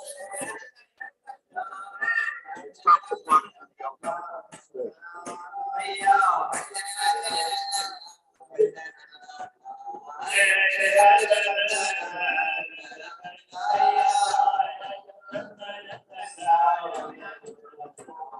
Okay, so you don't know if you can help me.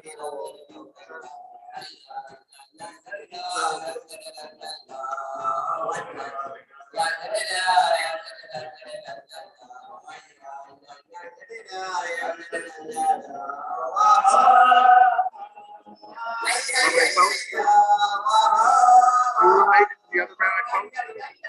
What do you mean? Tom?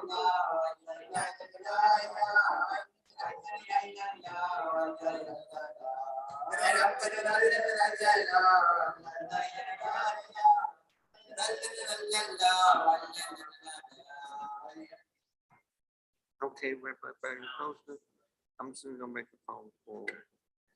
I'm just very worried about everything. Don't worry. Okay.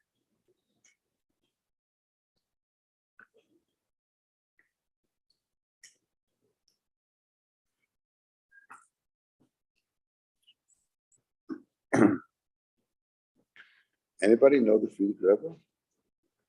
No, I know this Rabbi, I don't know the people. But it's very sons of the Frierdiker Rebbe. I Yeah. was supposed to. Because they just bought it a conservative. Know what I mean? And probably Bought the yeshiva for the sure. It's over there, they have a lot of big library. I saw it in a lot of stories. Kabbalah. I know the Rebbe was. I took from email, and I used in the Rebbe. The Rebbe was the library. Do you know what I'm talking about? It was in the old different part of town. The whole thing moved. Rochester.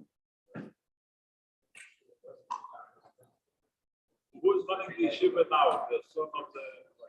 Son.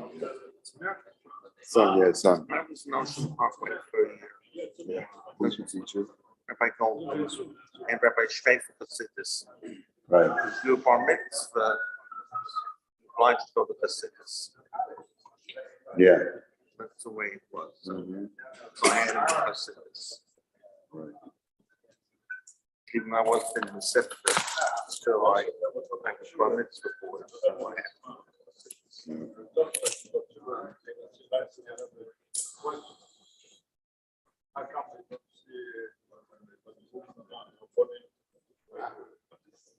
We had it 3 days a week, Monday, Tuesday, and Thursday. Mhm. The problem was the punk was this, I was a very good kid, and it wasn't enough discipline for me to survive. So I went to Mir.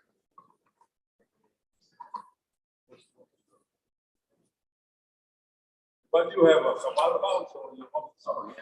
Big center of all the colleges. After the college. Center of all. After the college boys. Yeah.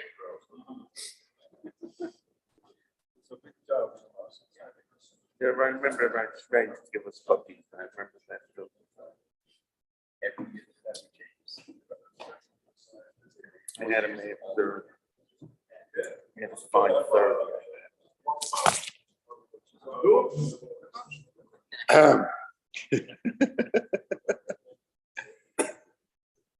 So I told you my father was in the hospital last week. Now talk about the big trouble. Okay, we're getting there. Hold on. So, you know, it's funny, Mr. Brenner, Tasha Chai doesn't talk about the Bestamas. Doesn't talk about it. Talks about the idea of a geula, every redemption it starts with the redemption from Mitzrayim and Mashiach, but doesn't get into the details of any specific thing about the specific Friedrich Rebbe or anything like that. So next room for my father there was a Chassidish family there.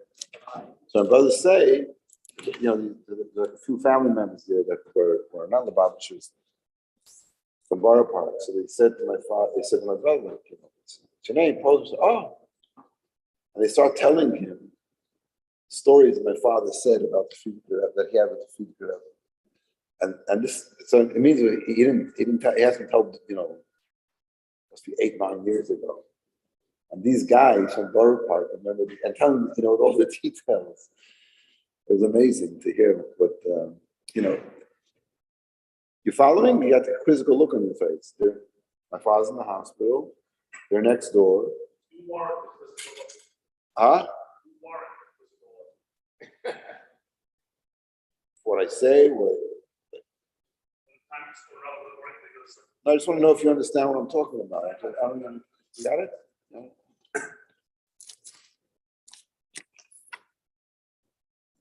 So my father has his repertoire of stories, and they asked him when he was more mobile. He said, "What do they want from me?" What I told, they told. How much, there's nothing new. He said, but he's holding over. Like last year, a class from Batavia, kids 7, 8, 9 years old, to show they came to see a chassid who saw the Friedrich Rebbe. Like they came home to mommy, we saw it. Interesting. Anyway, so his amongst his stories, huh?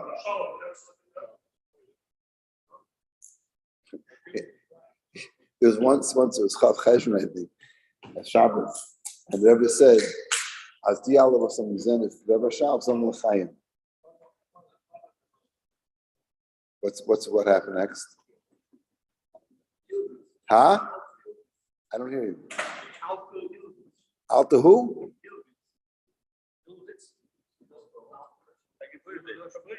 And? Rebbe asked us, so told the Rebbe, you see the Rebbe Rashab, basically, he said he looks at the Rebbe, he said the Rebbe Rashab. He told the Rebbe, I'll take it. What I remember was that Uziel Chazanov said, L'chaim, so Rebbe said to him, du hast gesehen, der Rebbe Rashab? He said, ich habe gekannt uns then. So, hast du gekannt, sag mal L'chaim. He said, I could have seen the Rebbe. He said, okay, you could have said L'chaim. That's how I remember what I learned. He was old enough to see that he ever did.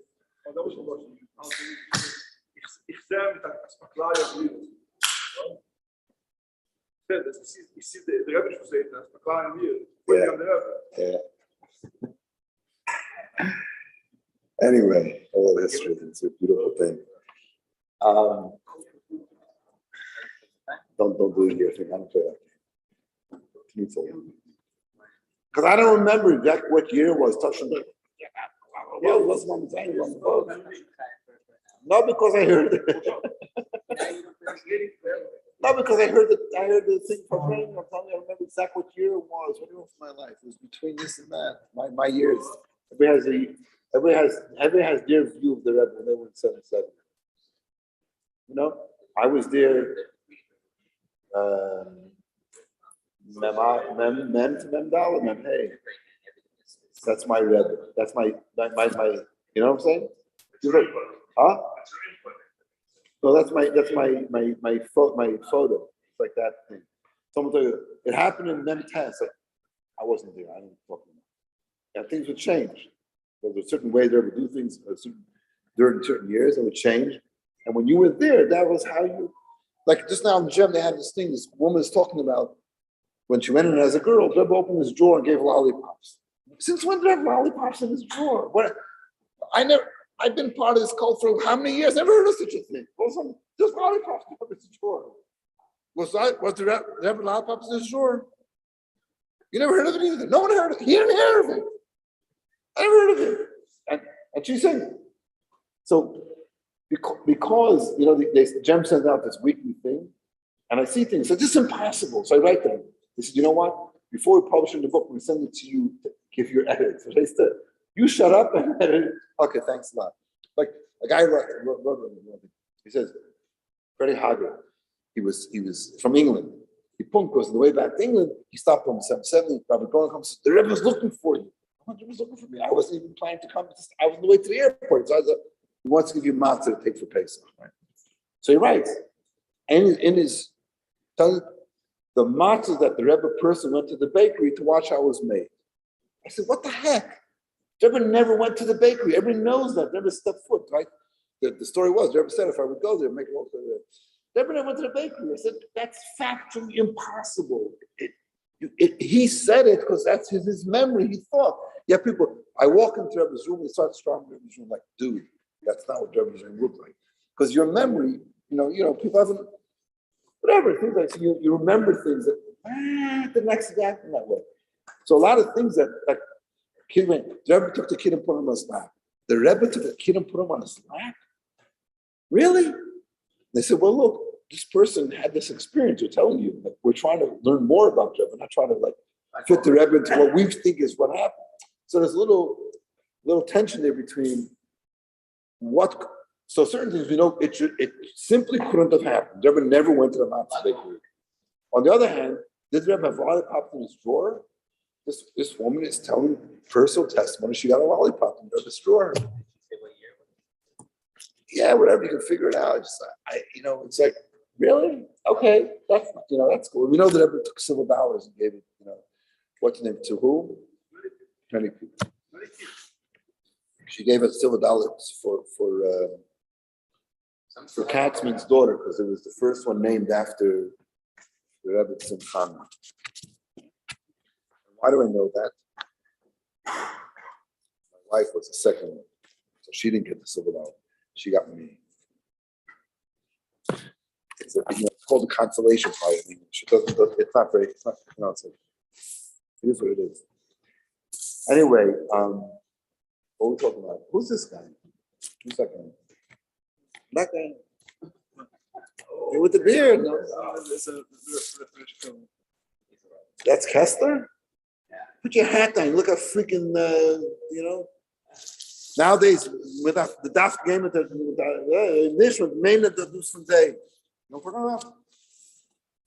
This is the guy? Oh man, I'm underimpressed. All right, whatever.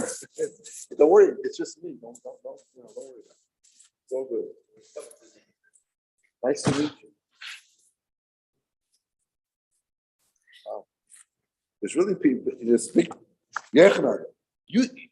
you and I are simple Jews. Around this table, it's like they're heavy hitters, you know what I'm talking about? And it's it's crazy.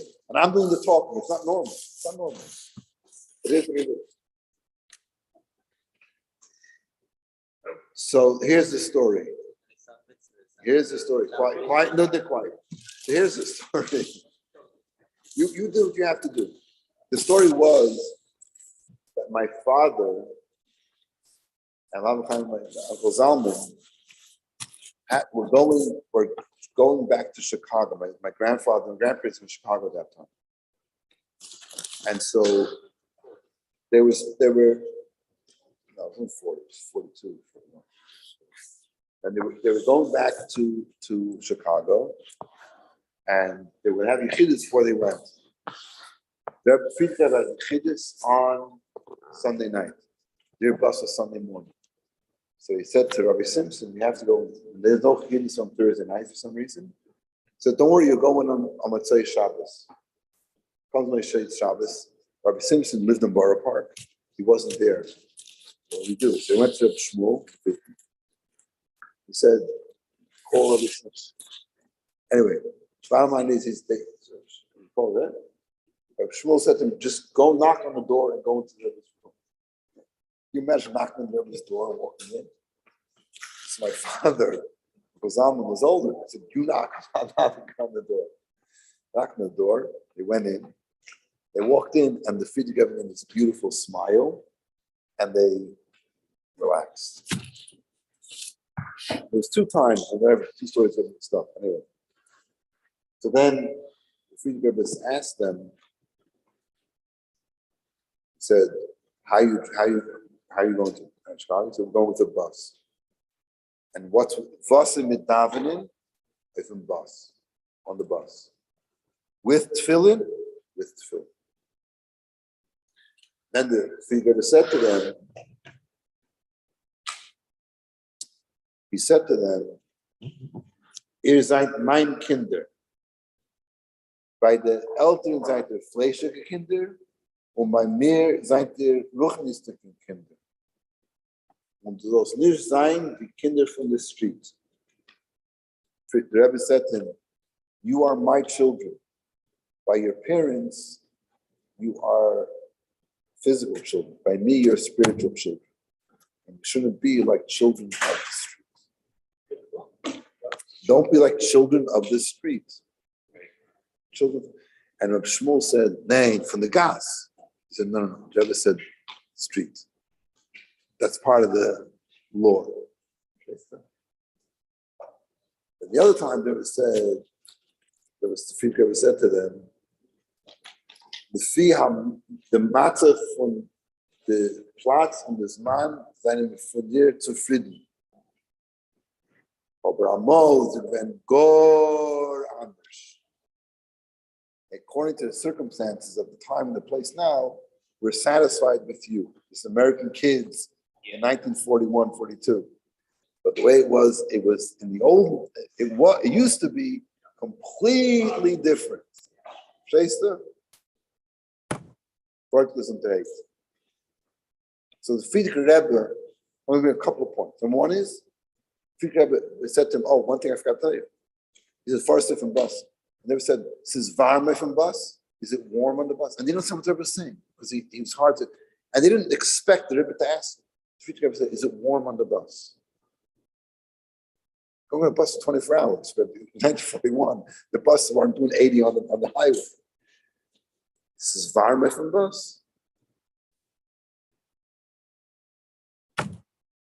Because for the Rebbe, when he said, you're my children, the Rebbe said, The Rebbe said it to my... Also, the generation. The Rebbe took The Friedrich Rebbe said it, you have to understand, 1940, Friedrich Rebbe went to America. Who are Chassidim? Who is here? Who came over? Broken people, orphans. Or in my case, in the case of my grandparents, they left Russia because my grandfather's father was thrown off a boat. The Russians threw him off. He said to my grandma, we're getting out of here. So they went to Palestine, 1928. And what was he doing? He was working on, he was part of a road trip. The Friedrich Rebbe came to Israel in 1929 and said, we didn't raise you in the Lubavitch Yeshiva to work on a road. Move to America. Then there's another bit. So my grandfather's working on the road. It's hot. So he took off his shirt. He's breaking stones to make a road. A Jew comes to him and starts screaming at him. Du bist schuldig. It's your fault. What did I do? Guy says, he came over, Palestine, leave Russia, it'll be fantastic. Came to what was Palestine in the late 20s? It was desolate. He came there, and not only that, there was no religious Jews there. The Arabs were making trouble up to the kazoo, right? It was terrible. Think of everything now. If you give back the territories. What was going on in the 20s? Exactly. That was when the Friedrich Rebbe was in Israel. So one second. So he says to him, he tells my grandfather, I came here, I was observant Jew, and I'm in Israel. There's no observant Jews. The Arabs are having a hard time. I'm having such a hard time here. I woke up this morning, it's like this. If I don't get a sign from God, I'm dropping everything. I walk out and see you wearing your taliskat, your tzitzis. It's your fault I'm going to stay religious. Du bist schuldig. Verstehst du? You know what the point is, Yechanan? When you wear your yarmulke, you walk down the street, some Jew, Rebbe said this once, because we send out the students to go in the summer to different towns, right? And it's printed. He says, you don't know what's happening. There's some woman sitting up on the third floor.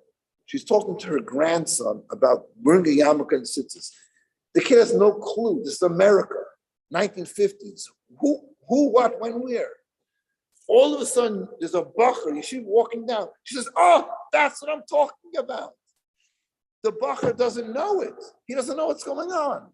And that's what Rebbe said, you may have no idea how you affected somebody, but the fact that you're walking the street. Rabbi Chodkov said to these guys, when you go to a town, go to the local newspaper and have an article and a picture in the paper. He said two things. Number one is, instead of putting some foolish article there, it'll have something of value. Number two is some might see it. I'll say, oh, it'll awaken some memory what your news is all about. This is not history. This is what Yud Beis Thomas is. When the Frierdiker Rebbe got out of prison, got free, it put in motion where we are today. That's what my Fabrengen would sit around and say, there are people today in this room as a result of the Rebbe getting out of jail in Yud Beis Thomas. If not for that, they wouldn't be here. If not for that, we wouldn't be here. We would not be here. So it's a number of steps. So that message is not a message from then, like, it's 100% relevant today. We got to keep on doing that. The only thing is, now it's ready. It's showtime. Mashiach's got to come. But it needs us to do it. That's what this Fabrengen is all about. It's all this stuff, Hakan, China, this one, that one. The bottom line is, tomorrow, find a Jew and put on tefillin with him. Say, what? Who am I? No, because some rabbi comes. They want to talk to you, not to me. I always tell my people, you're going to be able to do more than me. Which college? If you want to talk to me, nothing wrong with you. You're a normal kid. You're like them. Instead of like this down, it's eye to eye. Every single one of us has those opportunities. So, and you guys too. You guys, it's just an army. It's a war. And the way we're going to win the war is by pouring on more goodness and kindness. And we see a Jewish kid, it says hello, goodbye. Anything you do affects the world. I'm telling you. Even a milkman like me can affect the world. Surely you can do it. Get it? What? My father-in-law? Kornblit. Kornblit. You want to know who he is?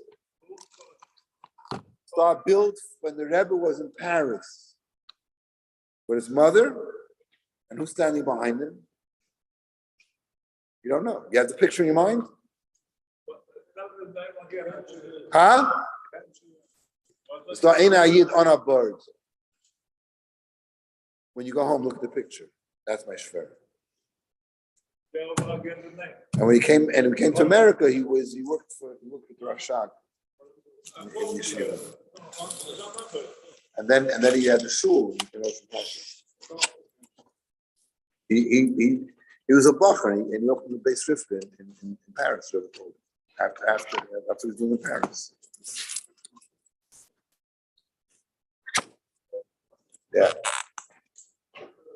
Everybody has a story. Everybody has a story. That's why now on the jumping they had the Sharf kids tell their story. Everybody's got a story. You meet a Babasher, you say to him, "What's your story? What's your story?" And don't let them get away.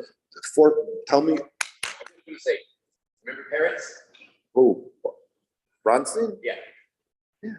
Yeah. Okay. You said that someone they don't want to hear from you; they want to hear from their peers, everyone else. Yeah. So one time I'm staying at 5 hours or something.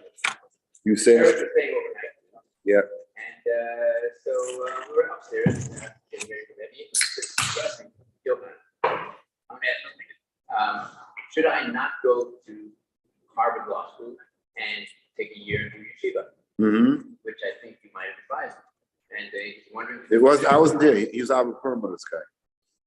Okay, but he was there when you were there, and then, yeah. No, he's gone.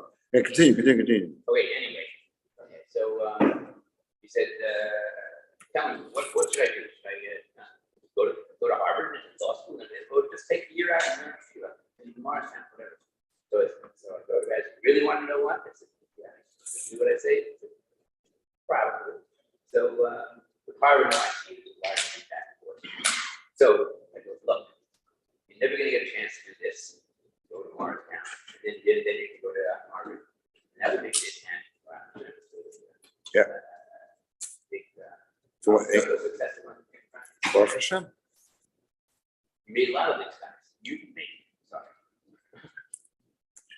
So this guy that came for Shabbos, he says to me, I remember he got up one day, he went to BU, he got a job. One Shabbos, one Friday night, he gets up and says, I'm going to Kfar Chabad to Yeshiva. I'm like, what? Where does this come from? He told me this Shabbos, he said, you know why I went to Yeshiva?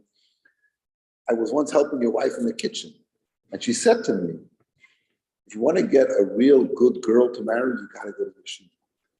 You have to go to Yeshiva. To become How much is school? Why talk about it?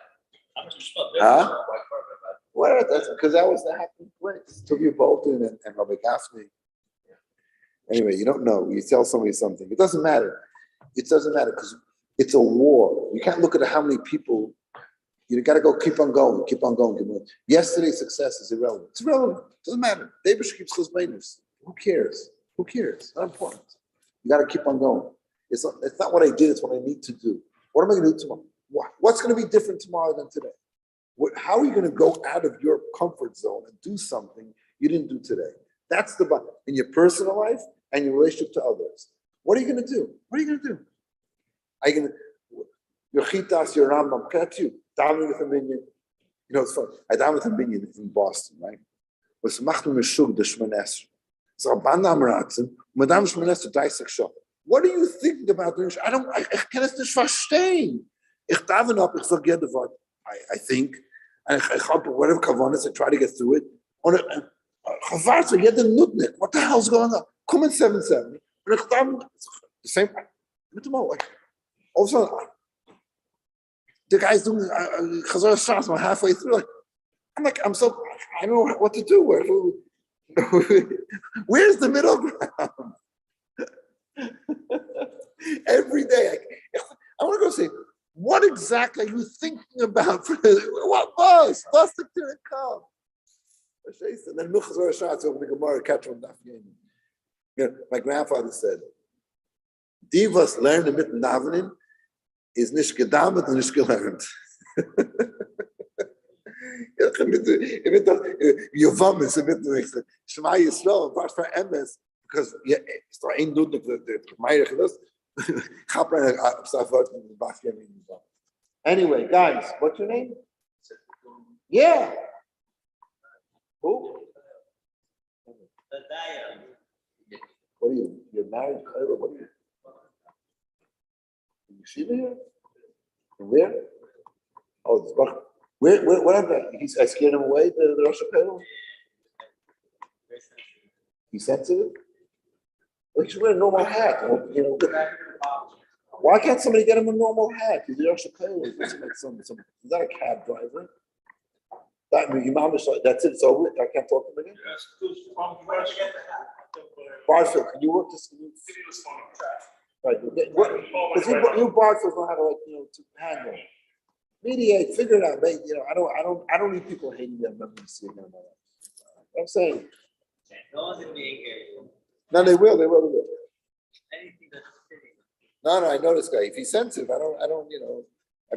Maybe I'll call him. Okay, folks. Now off the record. Yeah.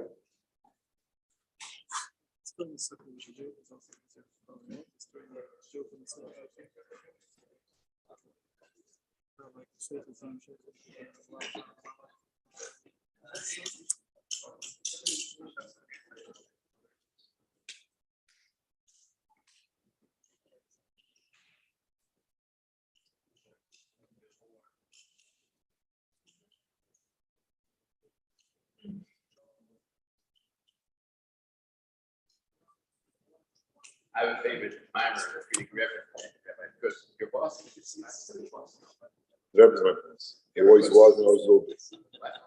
The Rebbe's my boss. My boss works for me. Anyway. We're partners. Rebbe just told me this mimer of Friedrich Rebbe. One of the few that's really stuck with me. This was, and I checked with Rebbe Ryan. Yeah, you have to check with him in Hayden Russell. Okay, It's over. This is about the place. Anyway, it's a forum that the king couldn't, that night the king couldn't sleep. Yeah, yeah. Tafshin Yud. Tafshin. Okay, calm down. I'll do it in Melech, all right? Calm down. I'm doing it on purpose to get him going. Tafshin, Melech taught it. I took notes. I think he stayed away from most of it. Let's see. What was Melech Tzibul doing in Mars time? That was a genius. Where's he to go? I don't know. We'll deal with little kids. Melech's brains were amazing. You get up at the end of the dance table, you drink, fellow show book stories. He was for brain. You get into it, and it was. I have pictures of us all dancing around with him. That's why you're doing this for brain.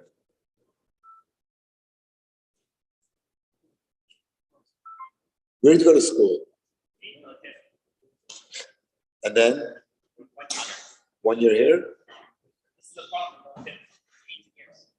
This is what? It's beautiful. It's beautiful. It's a worthwhile investment. You're here. Here. The face, this and that, whatever. The bottom line is your kids have to know, you have to know what's going on. Your kids, it's not about you. Your life is not about you anymore. It's irrelevant. All your types, all your mashagasim, forget about it. Where do you want your kids to be? That's the question. You want your kids to, because you had the opportunity, huh?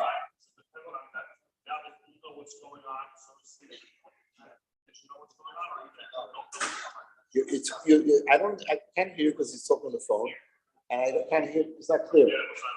It's not. I don't think so. But the point is, see, your father grew up in a certain environment, and he passed on power to him. See, I always say this to people. You know, everybody makes compromises. Make compromises. Shut up. Everybody makes compromises. Go outside and talk on the phone. What the heck? Is it your wife? Okay, so go talk to him outside. You know I can't deal with this. So he sat down. What the heck? So just walk outside and talk to him. Give me the phone. Give me the phone. Tal Swed? Tal. Hello? Where are you? I'm in New Haven, Connecticut also. Just 1 second. We'll get there in a second. You are so important. Do you know what Yud-Beis Thomas is? I'm going to tell you. It's the anniversary of the previous Rebbe getting out of jail. Now, you don't care about that. But if you come to the Fabrengen, listen to me. If you come to the Fabrengen, you'll start caring a little bit.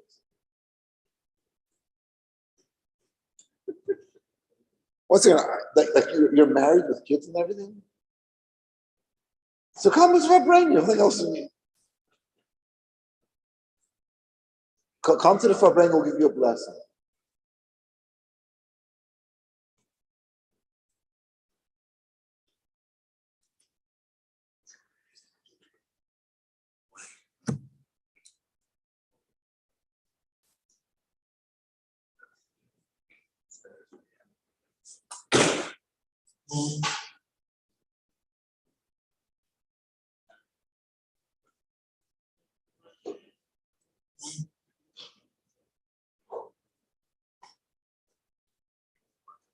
Is a big deal. It's a big deal. Okay. I gotta go. Nice talking to you. Hatzlacha. I wish you well, and Hashem should bless you with revealed good. What a loser. No, he's a nice guy. Nice guy. Maybe he's encouragement, huh? You don't call a guy 11:30 at night, tell him to go Fabranian. If he comes, he's not normal. Which would fit in well with this crowd. I'm just joking. No. Anyway, what are we talking about? Oh, your kids. So I'm saying everybody does a little compromise. The thing like this, I'm not talking about you person. It's not personal. Don't take this, take a person, but no. I don't know. But I'm saying, so the parents compromise this. The kids compromise. They're not going to live exactly along your line. They're going to see you go through this. They're going to say, I'm not like this. And you're saying, how can you do that? I can't believe you're not blah, blah, blah. So you can't believe I'm like this. Well, I can't believe you're not doing that. You know what I'm saying? So you have to be more strict. So your kids will compromise on your strictness, not compromise your compromises. Because then they'll end up in where they're going to be. You follow me? So you look at your father saying, my father's not the biggest tzaddik in the world. I'll be a little bit less than him. Your kids will be less than you. It doesn't work that way. We got to save our kids because as we go, the environment, the situation is getting worse and worse. We got to pick up our game. And so we, the parents, have to be more firm than we really think we should be. Not because we really want to do it, because we want our kids to end up better. That's it. For our kids. He's an action.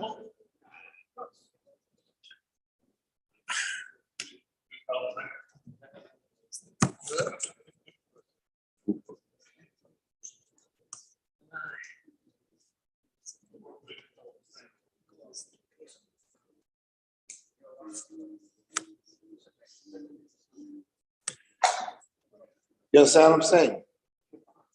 Be firm for your kids. I'm not going to put it in simple terms. And lay on them, they should know the Rebbe, they should know the videos, the books, all this stuff. They got to know what it is. They're not going to find it anywhere else. And they'll be whatever. What there is, what there isn't, there isn't. And we got to live with the reality we're living in and do the best we can. And maybe she will help. We'll have kids that'll turn out okay. It's a miracle. It's a miracle. If our kids turn out okay, it's a miracle. It's a miracle. It's not much a miracle. So I witness miracles. I'm not arguing with you. I'm trying to connect with you. Who? Our mitzvah? Where? When? How? Wow. You just went somewhere in Shidduch or something. Somebody did something. I saw his name. Where? Yeah. Waiting for decades for someone to come there. Just discovered it. The whole Manhattan. It looked like, Kalamazoo, but maybe a Sheikh Manhattan. No. 6'5". Don't, you better not dare to go to 7 o'clock. It's beautiful, wonderful. Yeah. Forget about it. It's not, what I'm saying to you is this, very simple. It's not about you, it's about your kids. So, you want your kids to.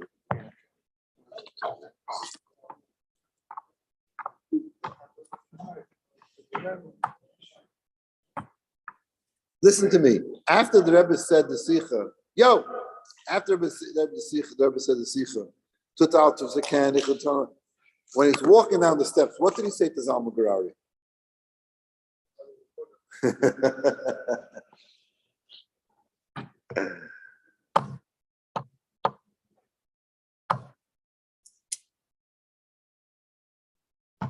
What does that mean? What does that mean? What does that mean?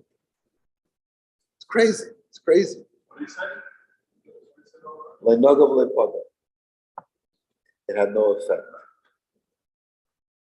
What do you do with that? What does that mean?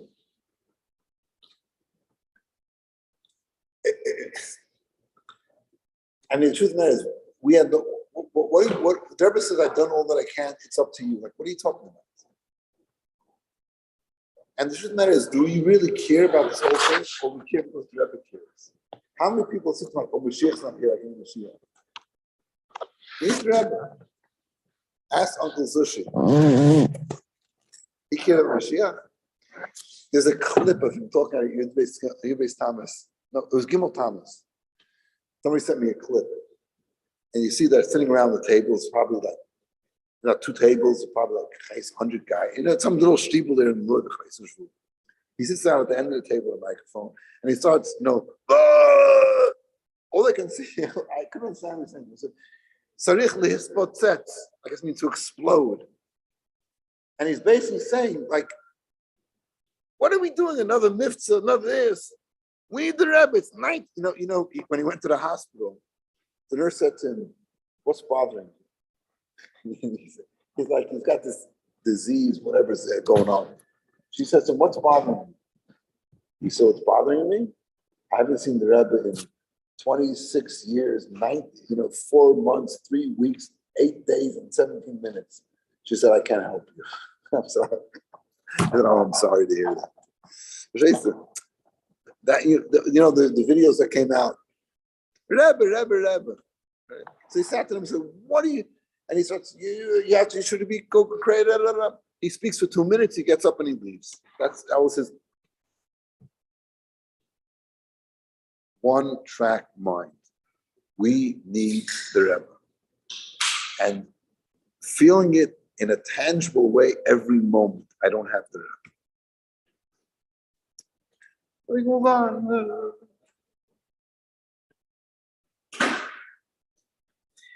So 22 Jahr, the 30th anniversary. When you codify it, how did you feel when they put the Rebbe's name on top of the oil? Like, are you guys nuts? What are you doing? What are you doing? Mashiach's coming tomorrow. What are you doing? Are you out of your mind? Are you crazy? Hey, we're not denying. We're not like, oh, the Rebbe's alive. He's walking around somewhere. We're not freaking nutcases. You speak English? We're not crazy.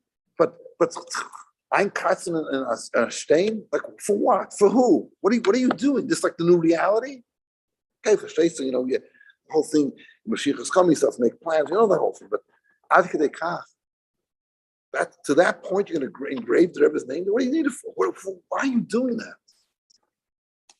He said, when it comes, we have to make plans. How are we going to mark the X amount of years? Why? I don't even know how many years. You know why? Because it's today. Today. You woke up in the morning. You're going to the Rebbe's minyan? Is the Rebbe going to be there? Today. How many years? What do I care? How many years? Are you out of your mind? Ask a person who never is suffering some kind of disease. Today I couldn't walk. I don't care how many years it was. It's a historical event, or it's chalebet gazach, ich lebet them. So to me, today I have no Rebbe. Today my kids have no Rebbe. My grandchildren have. I have a book there. They made a book for parades. They have a picture of the Rebbe of Fabrengen. The Rebbe's picture is this big. I said to my granddaughter, "Who is that?" She said, "The Rebbe." So, she knows, so 3 years old, she knows the Rebbe is. And she has no idea. And I get a video of my daughter, my 2-year-old kid. She's sitting there. I'm talking to the Rebbe, he's not answering me. He's 2 years old, I have no idea what he's talking about. But I know what he's talking about. I know exactly what he's talking about, because I took my kids to the Rebbe when 2 years old. The Rebbe's not answering me. It's a picture on the wall. So there's all the stuff with data coming in there. Underneath, what's going on? We become like, it is what it is, and with this, right? These Fabrengens are like, that's why I relate to Sushi. 2 minutes Fabrengen. But not from the Rebbe, go home. Go home. Let's take that cup with that word. And what we have to do. I'm comfortable with totally frying. I can't deal with the amateurs. I can deal with something.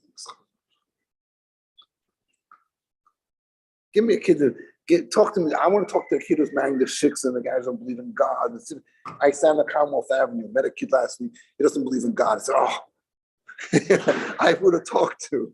So there's what to work with over here. Because we sit around over here, you say them and we don't even know we this and that. We try to, it's to come to a friend, we talk about the Rebbe, a video or this or that. It's how nice. So Tifa Golis, it's so deep, it's so this. And we don't, and we say we don't deal with it. We watch the videos. I say, it's a land, there's no greater joy than watching the Rebbe on the video. What's his name? Chaim Potok. When the Rebbe, after the stroke, Chaim Potok said that the Bible is going to continue because they're going to have the videos. I said, of course, it's not fair. The Rebbe's going to stand up and come out. There's no question about it. He was right. We have the Rebbe. You want the Rebbe? He's the Rebbe. His Rebbe. You can live with it. Moshe Dubinsky, whether it was touching your base from Alf, it go from Rebbe, he should Magiyah all my murder. And the Rebbe said to him, and then my mom, there's Magiyah, you learned them? What did he answer? He said, yes. He actually learned my murder. So he wanted them more my murder. Plus, what are we missing? You all look at the sikhs, you're behaving, you know it by heart, you learn every single sikh. There's a couple you're missing out still. So what? You need the let's sikh from Rebbe, le'es ata. What le'es ata? Learn what you have. In 10 years, it'll be fine. You're missing my point. You're missing my point. You're missing no. My point is not that. My point is exactly what you're saying. It's exactly what I'm saying. It's not that we're missing that. We need the Rebbe himself. I'm agreeing with you 100%. I'm being sarcastic. Who's being sarcastic? I'm just sarcastic. I'm saying just the opposite. We don't face that reality. Why? Because we can't deal with it. So, and the truth is, we shouldn't deal with it. But we go. It is what it is. We have to notice it. We have to realize that and think that. So at the same time, I see the video and see things, my breaks my heart. The Rebbe dealt with every single individual, with children, with older people, younger people, this and that, with that. Each one of them. How's the pasuk say? What did Ruvain say? Where am I? Who am I? Where am I going? I'm empty. I'm nothing. We have nothing. We're on zero. After all the dress and all the things it is. Shay said, to make a big. What you always have to tell us up to zero. Okay. Do this before you came. Hey, before you come out. How much did you invest in this? How many? What? You're coming here. Am I coming here? Am I coming here? What did you invested $1,000, $10,000? Yes, he walked in, he sat there for a night. What big deal? Instead of sitting at home and scrolling through your Instagram. First of all, there's no old man, there's no white beard, and if you look in the mirror, you're not too gorgeous yourself. So and second, what would you do at home? Sit at home and watch. You watch TV, you watch a movie, you read a book. What do you do? Rambam the Yil, the Magen Mishnah you learned today. Hey, 7:30 in the morning, Rambam. So now you really have nothing to do. We learn a sikh, learn not. God forbid, I was talking to you. I was talking in theory. I didn't you. Think whatever. I'm coming here I'm coming here. I'm not coming to tell you anything. Okay, I'm coming here to tell you me. You don't like it? Don't invite me back and tell the student to get off my case. No problem. Just pay for my gas. No problem. I don't. Did I ask you to come in? I drove to New York from Boston to New York to come to New Haven to go back to New York, go back to Boston. I need this. I don't need to go home now. I've done this. You're not doing me any favors by inviting me. Trust me. It's not going to my resume. Shut up. Just tell me the reality. You want the reality? Second one reality. You want to go home and I don't know, enjoy your life and have a good time. Wake up tomorrow and say, well, whatever. I'm telling you that this is who I am. This is where I'm at. I'm a depressed person, clinically depressed. That's who I am. You don't like it? Too bad. I can laugh with you. I can joke with you. I can make fun of you. I can be nice to you. I can love you. All of it. Bottom line is, we need the Rebbe. Exactly. We need the Rebbe. Mashiach, if it means Mashiach will come. We Lubavitchers never believed in Mashiach. We could give two craps on Mashiach. The Rebbe said Mashiach. Okay, we want Mashiach. Now we need to have Mashiach get Rebbe. Okay, we'll do that. Whatever you want, whatever God wants, we'll do. But and because that's what we want. That's the bottom line. That's what we want. That's what we need. That's what we want. That's what we're missing. Don't tell me how many years and how many this and how many that. This is stupidity. It's almost it's today. It's not 22 years, not 32 years. Make the good. On the other hand, you know what? It's Mama's here. Rebbe's here. Rebbe's here. I don't walk around with the Rebbe. I see him. I walk in some wherever I am. I see the Rebbe. Yeah. I see him right away. That's why I don't see what's going around now. All the marriage kind of all the bum mices. That's who I am. That's my life. My life stopped there. Everything else is just, a physical reproductive process of cells. I'm still alive. It doesn't matter. That's where I am. Everything else is just in between. So I do what I have to do. I do what I want to do. Do what I have to do. I don't think this is if I bring it. If I bring, we talk about it.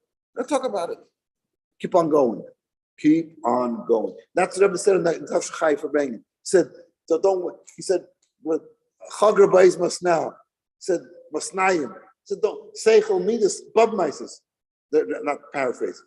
Do what you got to do. That's the bottom line. And I think that is the message for tonight. Get up in the morning and do what the Rebbe wants you to do, and block out everything else. Here, not here. Here, it's here. It's here. It's not here. That's a separate issue. It's like the Iron Curtain. There's no Iron Curtain. There's no Gimel Thomas. Didn't happen. Who cares? Not your problem. Do what you got to do. That's it. This is the reality. This is reality. Anything else? Yeah, you have to, and you have to teach the kids. You have to build it up. Once in a while, to sit down and make a cheshbon, you have to tikkun chatzos. This is tikkun chatzos. Tikkun chatzos. Sit there and recognize the chuvas. Nothing. The world ended. The world ended. It wasn't Gimel Talis because I know that. Because I know that. How could they?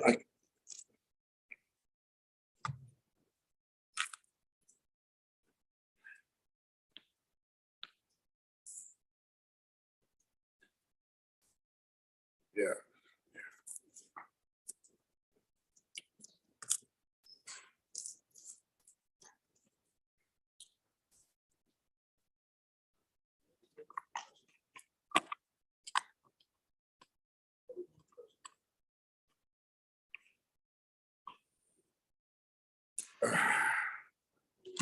Okay. It's all good, right? Yeah, fine. Yeah.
We'll take care of him.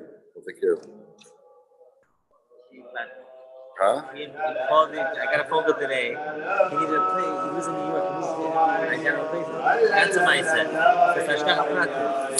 He's a shit there.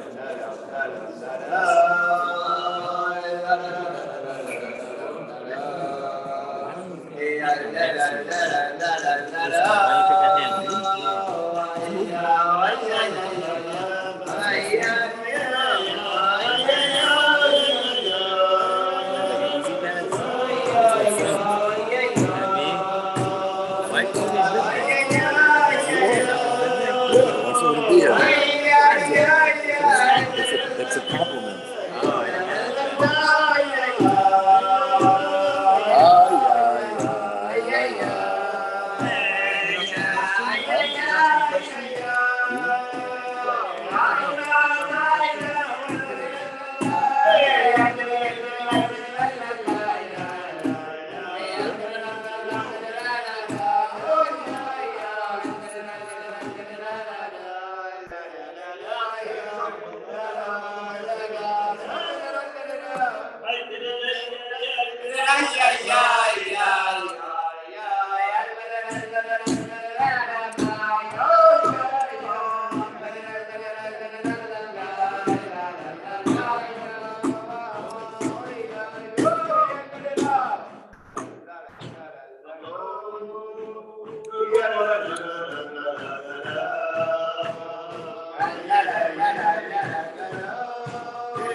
Listen, David has his hashbainis. We have the Rebbe. We have more today than before. The resources, the ability for us personally to learn, to understand, to know, and to influence others. And that's what we have to do. That's what we have to focus on. That's what and the bottom line is that the world, I just got the Jewish press, got every week. I got 10 pages on the Rebbe. What do you do with that? Whatever, I throw in the garbage.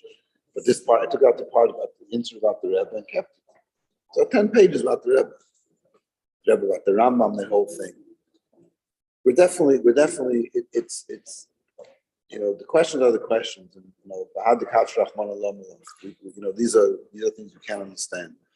We have to know is we have to spread light. And there's a lot of light that's there. And the world is thirsty. The world is thirsty. Whatever, it is what it is. But people need chassidus and people need sichas of the Rebbe. This is all powerful, amazing stuff. Even this project of sichas. Unbelievable. It's unbelievable. Unbelievable. You can learn it. You have the shiurim, you have the kitzer, you have all languages. There's no reason in the world that anybody can learn a sikha. And to be able and to learn it, to know it, to be able to give it over to somebody else, do it to somebody else. It's all there. It's amazing. It's fantastic. That's what we have to do.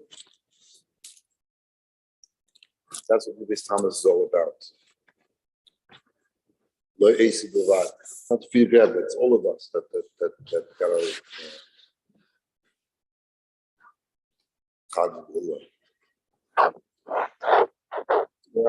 more.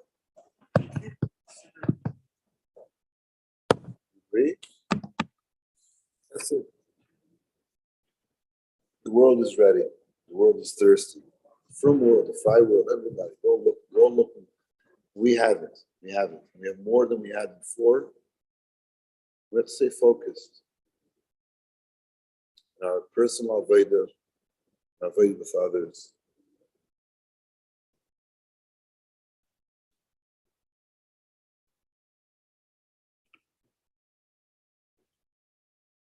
So,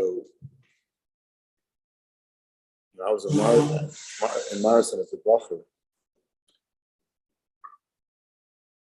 So it was before Shavuos. It was 2 kvutzos that had been sent to Miami. It was time. It was whatever it is. We knew that the next group had to go shluchim. So I was in Morristown then. Somebody says, when Yom Klein's on the phone, he wants to talk to you. It's a Friday morning. We were bringing Thursday night. So there's a couple of the guys that were on the list before, they're flying around. They're like, hello?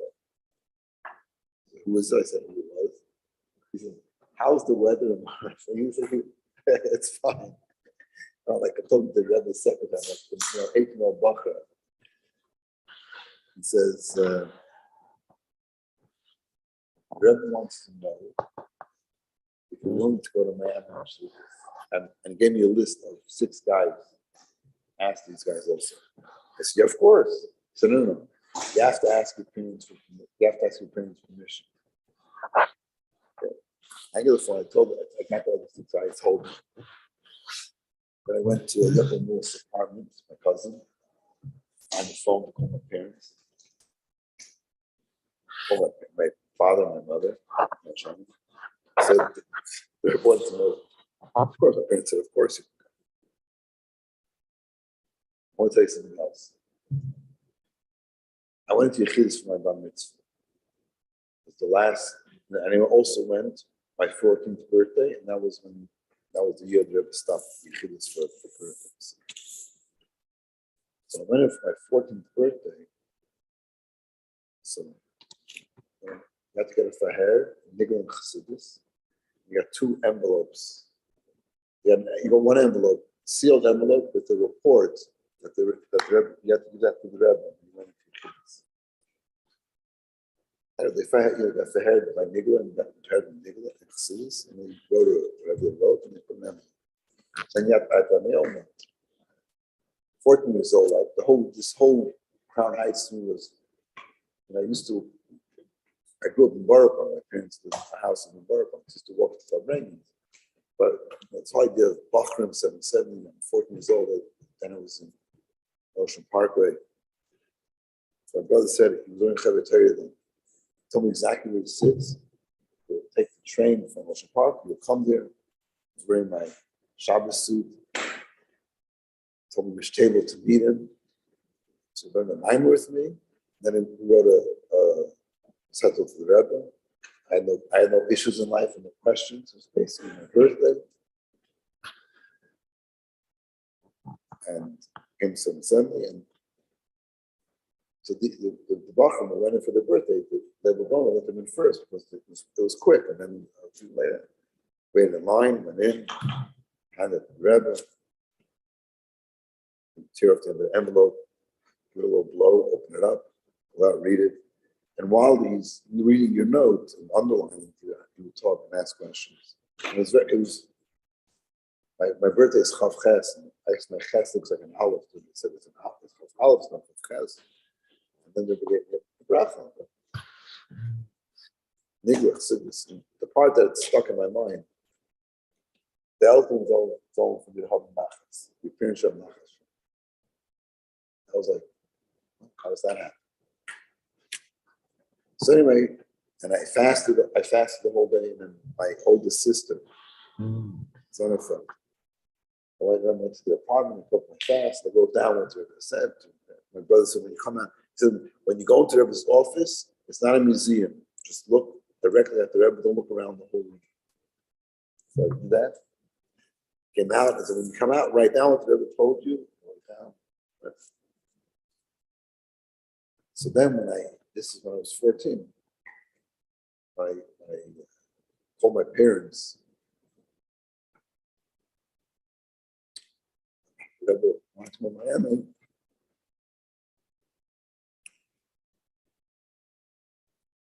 So my father said, of course, we'll let you go. And he said these words. I want you to know that mommy and I are very proud of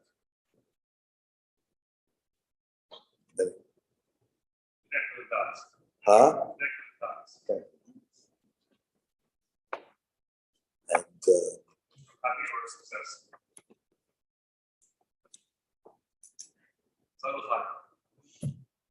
so then we went that it was a murder. We had to go very quickly to Miami. Like Sunday, when Friday came out, Sunday we did this.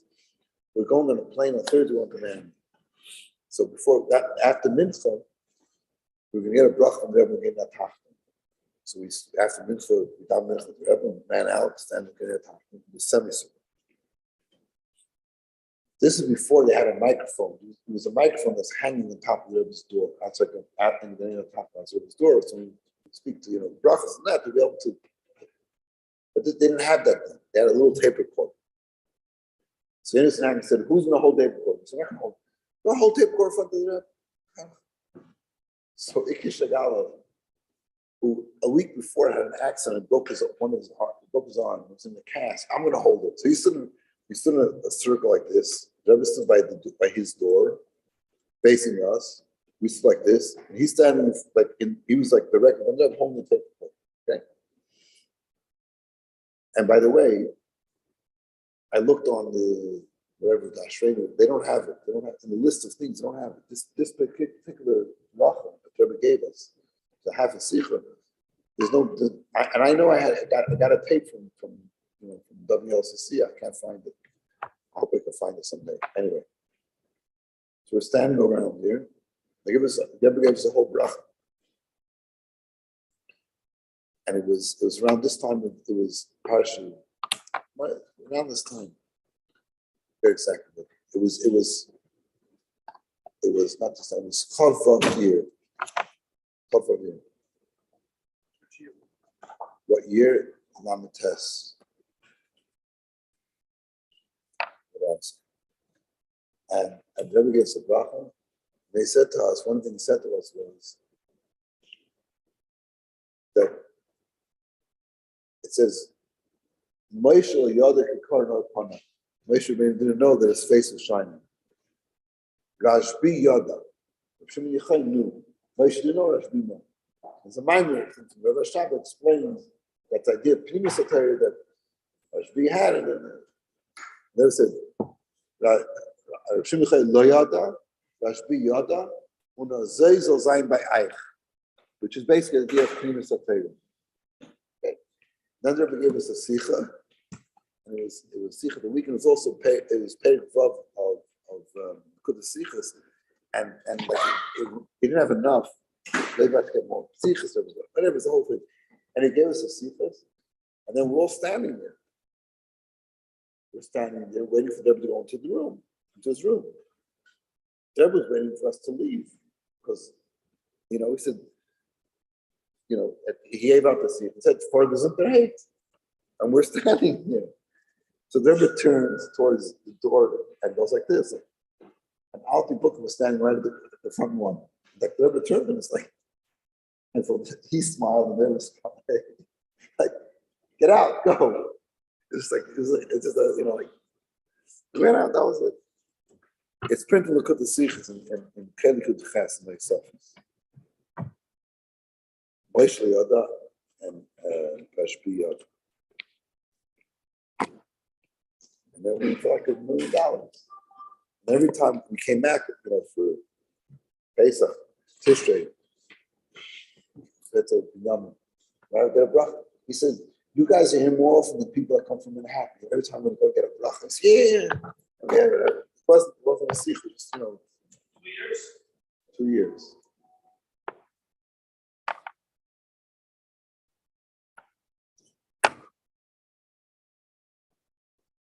Spiegel, the Azay is a sign by Eich.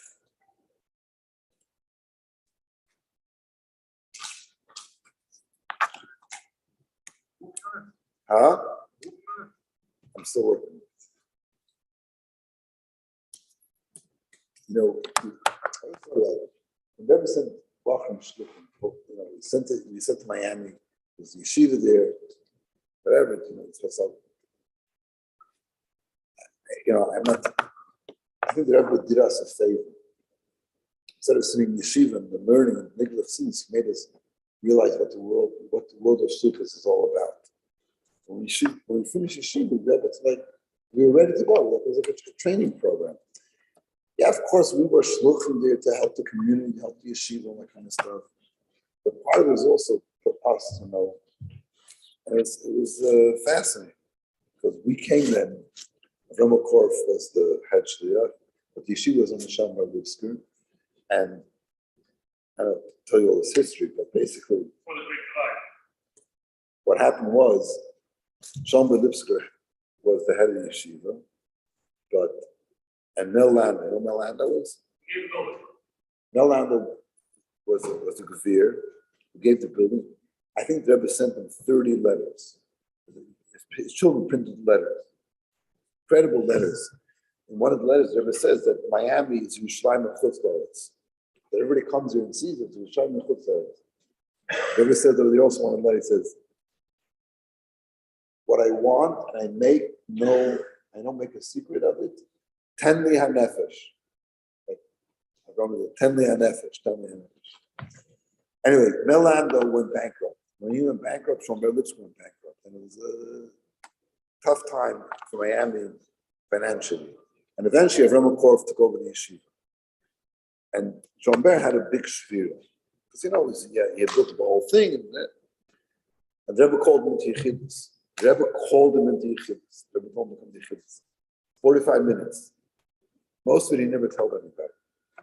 And after that, he started becoming, you know, the big Shomer Lipsker. That was it didn't start on suicide. It started on Lincoln Road. He started Tferes came with Yitzhak, and slowly, and he went to suicide. How did he start on suicide? He had a meeting in a hotel. He went and stood in the street looking for 10 people to make a meeting. So he didn't start, whatever. He put it. Huh? It was whatever they ever told him, and that built him up. Anyway, but here we had Avraham Korf and Shomer Lipsker.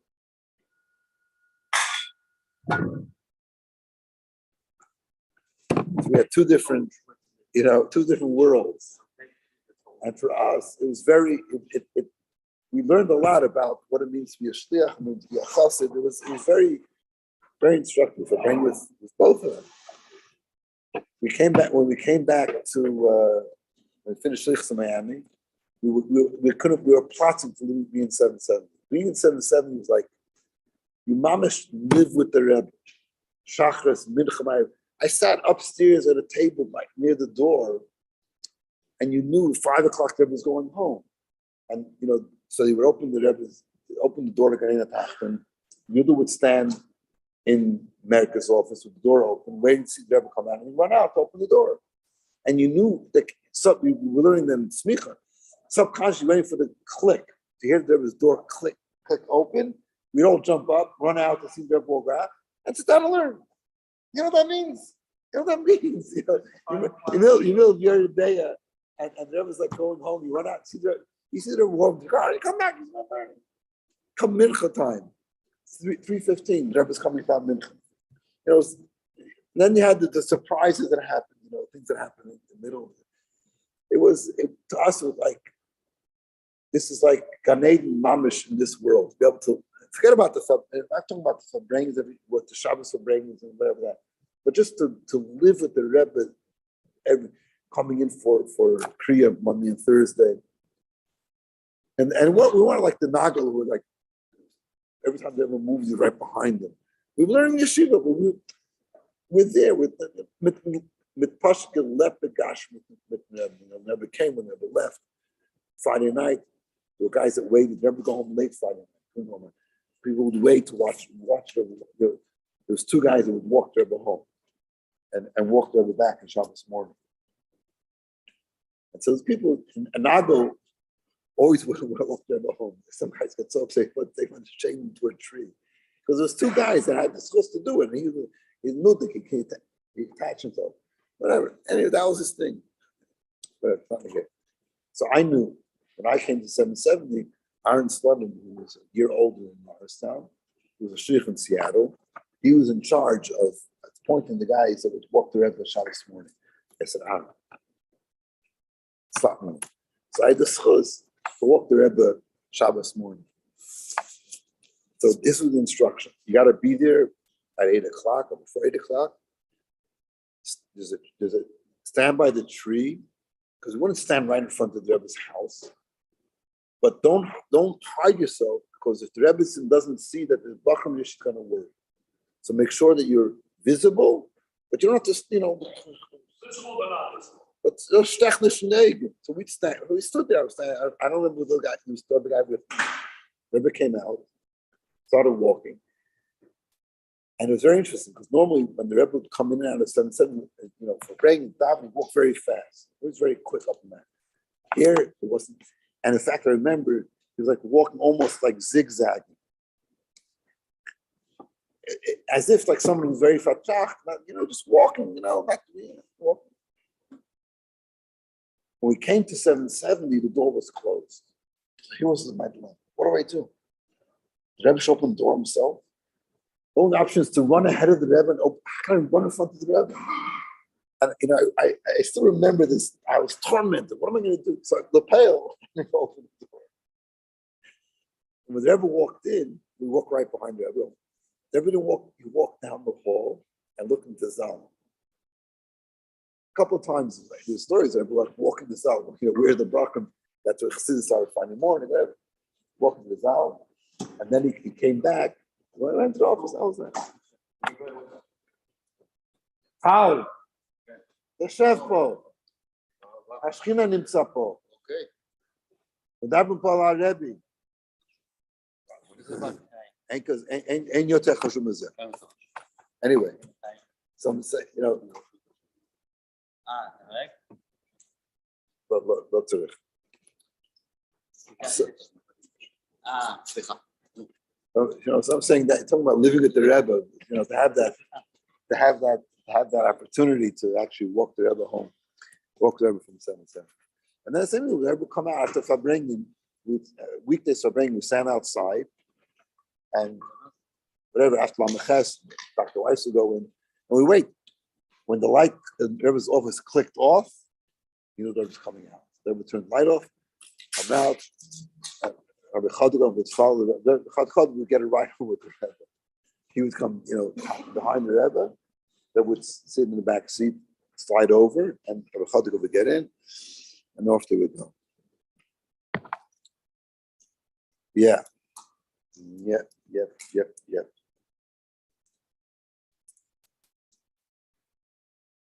Medem lepnin.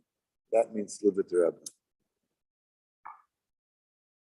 So then, after 6 months, I remember heard it says, you know what? My father's starting yeshiva Gedela in London, and he wants shluchim. Would you guys come as shluchim when we came back from Miami, David Raskin said, we're going to shlichus to Ocean Parkway. He said, we're not going to Ocean. We just came back from Miami for 2 years. We learned in Ocean Park for 8 years. We're not going to. We're not going. The mile of going to Shaparka was, and that's how they got Bachram to go there on Shlichus, that Rabbi Mentlik and Rabbi Pekarsky would take turns coming there to give a shir, and Rabbi Yale would come. So to have a shir from Yale was like the enticement to go there. But we were like, no, we want to send 770. So the ultimate thing, the Davra said, all of you, this have to go up to Rashad. And Rashad was in it. By that time, for some reason, I was cut out of the group. So I didn't go to Rashad. And Lepela, we stayed, we didn't go. 6 months later, I heard it says, Shluchim. He said, yeah, of course. Shluchim, we're going to go. Which I still today I don't understand why we actually agreed to do it, but I do understand that this is mamish, shluchim with the Rebbe, so we went. And we were the first kids that went to London, to Kingsley Way. We're shluchim then. Then again, who are the shluchim in London? Nachman Sudak, Al Shalom, and Fabish Vogel. Two different styles completely. And we read right into it. Yeah. Fabish was. What I'm saying is that the Rebbe had a mind. We're saying that shlichus of the Rebbe, whatever we did for the community, what it did for us, was understanding of what is the Rebbe, what is the shlichus, how do you deal with people. Very powerful, very amazing. You understand? You spoke on the phone. No.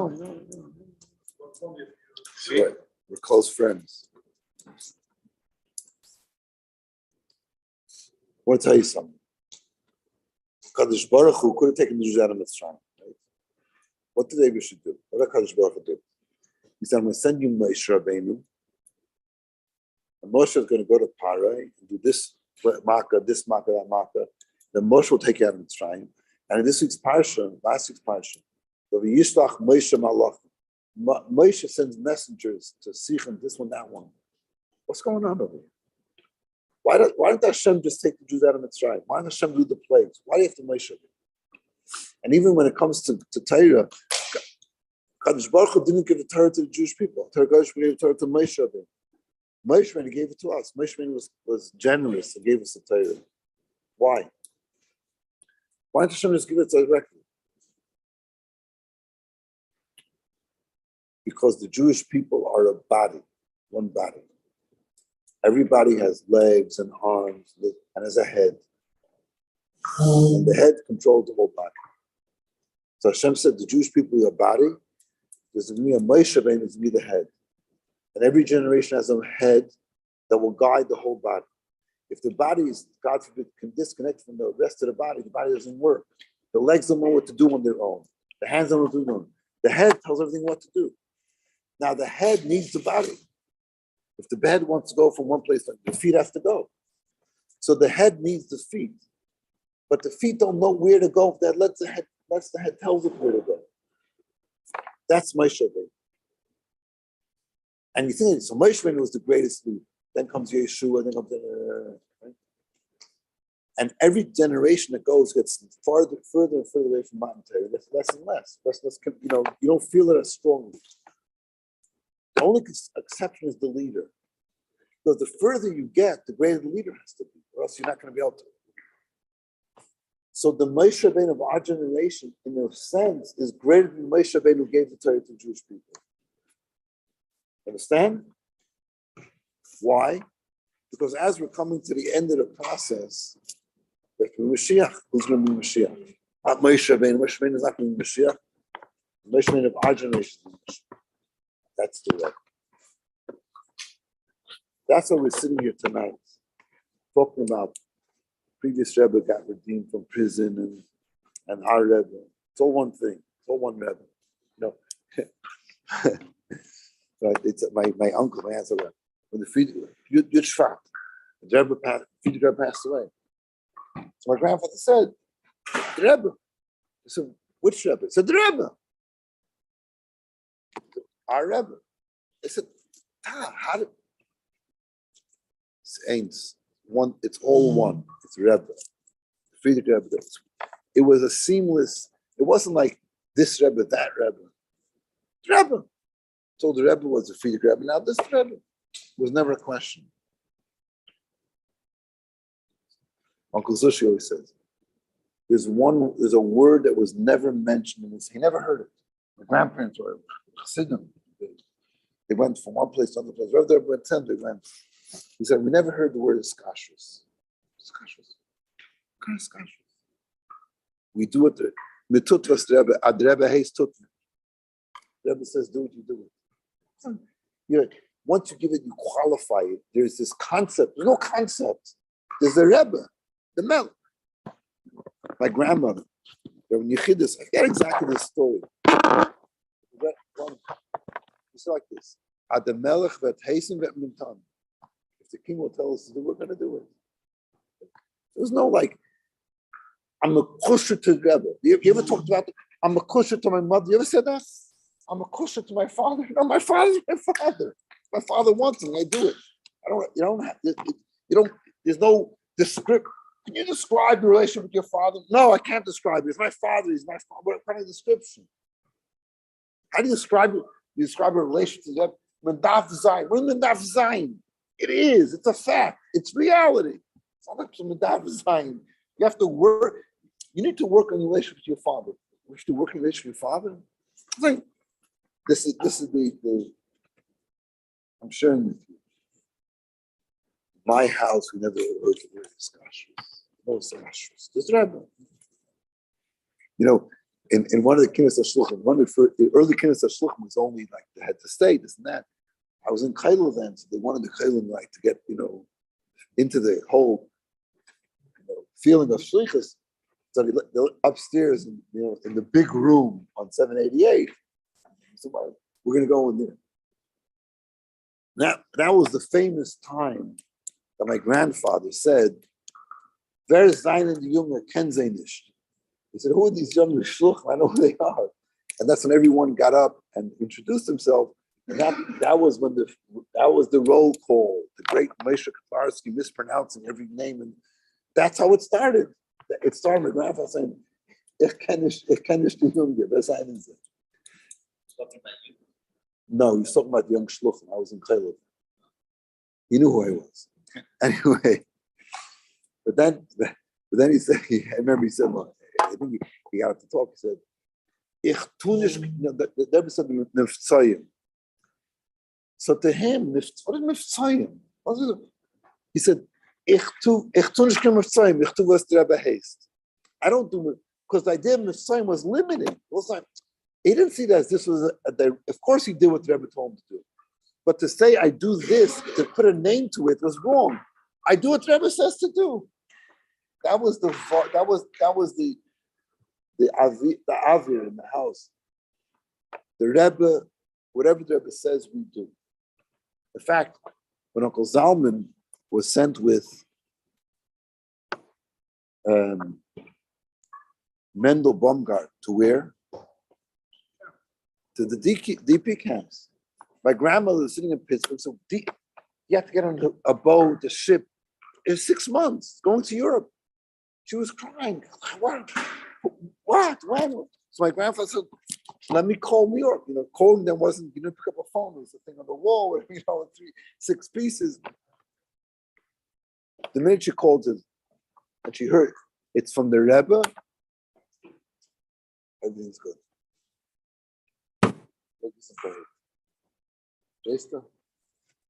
Exactly. Yeah, Azaidas, and nothing has changed. That's what nothing has changed. Rebbe said, we do, and this will make the world healthy. That's it. Tal, you got it? Yeah. You have to learn the sichot of the Rebbe. Anybody can do it. You know what thing to learn with you? Ludwig over here. To learn with you. I had the scoop to be in the Fabrengen with the Rebbe. Really? How old are you? When? I was young. You were young. Yes. I was 11 years old. Actually, when I was 10, my father passed St. Kiddush. Kaddish. Yeah. And the Rebbe said amen next to it. So I had a very warm experience with it several Yeah, I times. want to say something. You see these guys with the beards over here? That's right. They're jealous. They're jealous, They're like looking, they want to kiss your feet. You had this course. That's a powerful thing. That affects you who you are. It affects me every day. And now what you have to do is so on the one hand it's a big zechut. It's also a big chiyuv. You're obligated in your personal life and how to affect other people. You can have a good effect on. You can tell another Jew, tell them about tefillin, about Shabbos, about kosher. You can do this. You have to do this. That's what the Rebbe said. The Rebbe empowered every person. So it's not me, it's every person.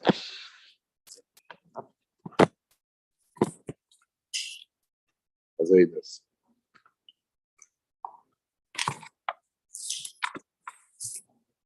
All right. Yeah. Yeah. Okay. Second of all, don't touch the chance today. Don't let kids fast. Because what? You don't let kids fast. The Shulchan said not let child fast below the age of 9. Right. Get the people who can't telling lies to the kids, no Indian, etc. You can buy copies, still cost normal money. Just so by fast, the probably get required. That doesn't mean you're going to force them to eat. Okay. And because of this, you will have to come. I don't find it funny. I find it sad, not funny. Okay. Okay. Mashiach will come. We have what they have, they're doing in Soviet prison camps, they're doing in Jewish camps. Forcing people not to do that. Okay. Mashiach should come anyway.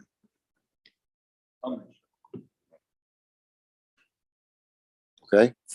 I help you right, but I'm saying. Yeah. That's it. Stop there.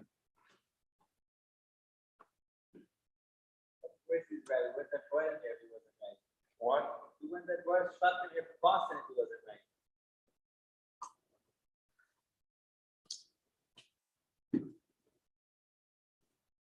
All right, let's see the tune and wrap it up. Every once in a while, the break. He was talking about the use of the Rebbe said, "Kavalim get from Rebbe, just the Rebbe cook the arm from dog is dog." He was talking that use the Rebbe Shah, Rebbe moved his hand from here because the Milo like that. The Rebbe was the Tukush Milo. Everything happened up to the Milo. So everybody was the Rebbe. Used the Rebbe was saying about the Rebbe. I have to know that Sira Tirashon, that's why I know what he's talking about. Otherwise, I would not know. People ask me after, what did you say? Everything was Rebbe. Yeah. He was talking about everything was Rebbe. Yeah. No, sorry, yeah. The Rebbe, the Tat, the Rebbe, the Zun. No. He said Rebbe. He said Tat. Yeah. That's It was one thing. Yeah. I remember Uncle Zalman once for bringing in Worcester with Herschel Folden. Herschel Folden was talking about the Friedrich Rebbe, the Rebbe, and also Gnum, just say Rebbe. You know, like. people have to know what we're talking about. Right. I have no idea what he's saying. In that Sikha of Tafshin Chai, Rebbe talks about when the Friedrich Rebbe and Tafresh Nun Hey, when the Rebbe Rashab, and over there also the Rebbe is talking about Rebbe, and you have to like listen carefully he's talking about the Friedrich, the Rebbe the Shvert, and the Rebbe Shvaseid. He doesn't say. He said the Rebbe Mizak, and you're trying to like who is talking. You have to pay attention who the Rebbe is meaning.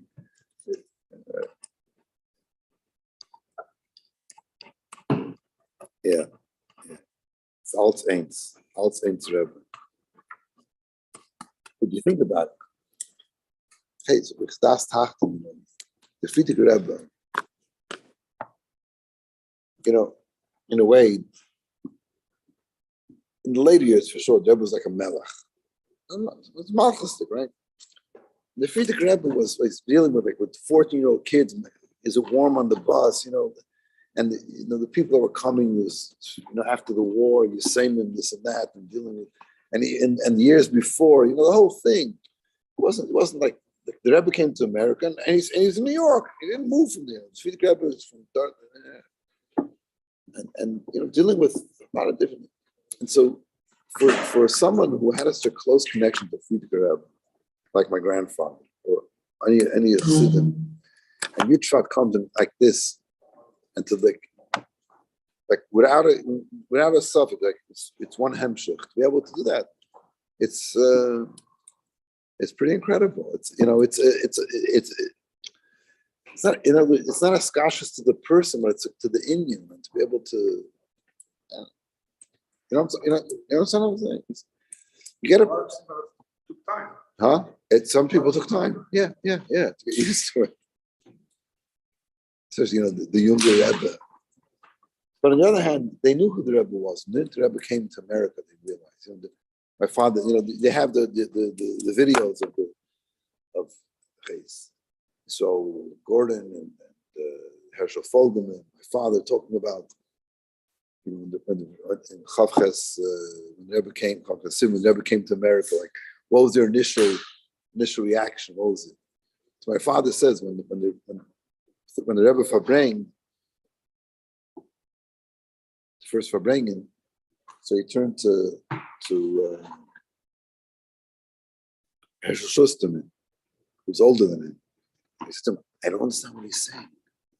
So Shum said, shh, I don't understand either. Because everyone was doing, the Nigla, the Nigla is all in one, shh, I don't understand either.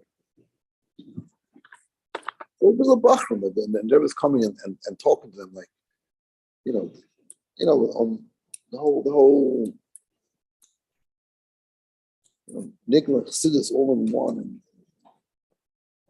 It's funny, when I split it for Brendan, I was just telling him. Yeah. So I would say, but I don't understand anything he says. Right. So don't worry, Shama understand. Right. They say that. Yeah. I went to Farbrengen's as a kid and stood there for hours, and I didn't have a place to see. And my older brother would let me, at the end of Farbrengen, the Gunnim, and they would clap, and then he'd let me stand there in front of him. Otherwise, I would stand in the back and try to see a little bit and listen. And when it was on during the weekdays, I would stand in the back underneath a speaker because I couldn't see anyway. Yeah. I'd listen, and I would hear like the sikh that was talking about it. Like I was 11, 12 years old, 13, whatever. I didn't understand what it was saying. I understood Yiddish, but the concepts were really foreign. I hear a word or two, and I think, Deborah was talking about this subject. Yeah, that's all I knew. But just being there and seeing them go in, seeing them go out, seeing them go this, very powerful.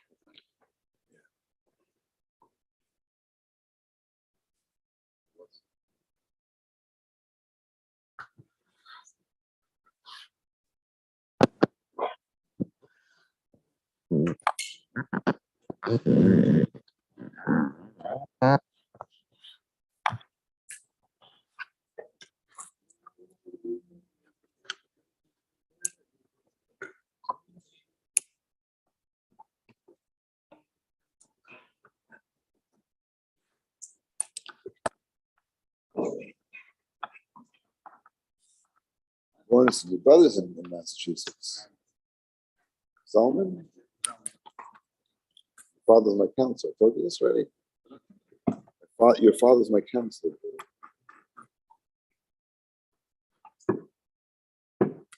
In Montreal. For 2 years. And your grandmother used to send coconut cookies.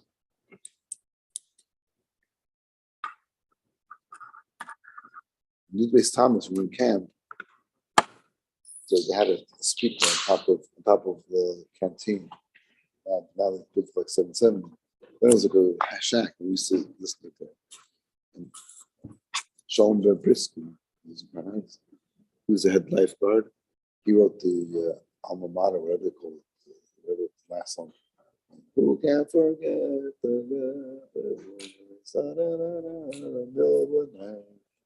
I was like, all the campers standing around listening to this one big speaker on top of, for some reason, one big speaker on top of the thing. Listen to this.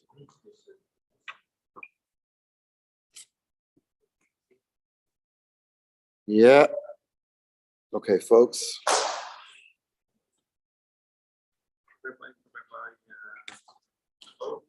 Yeah.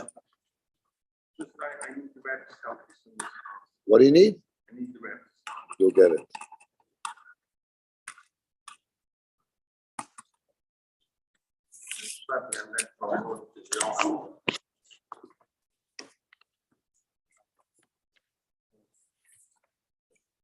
Home.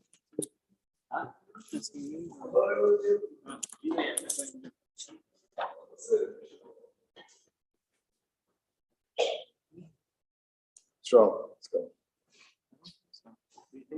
Rabbi will continue.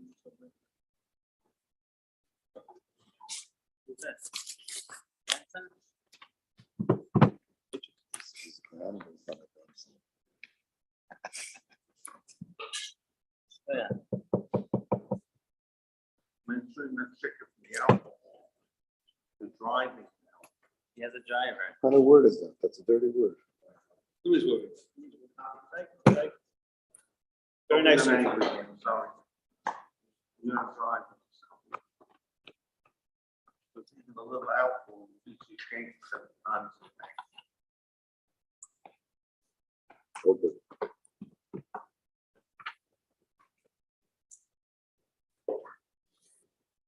Okay, so tell me when you're gonna forbid and I'll come and listen. I will. I know how to listen. Yeah. Don't push it.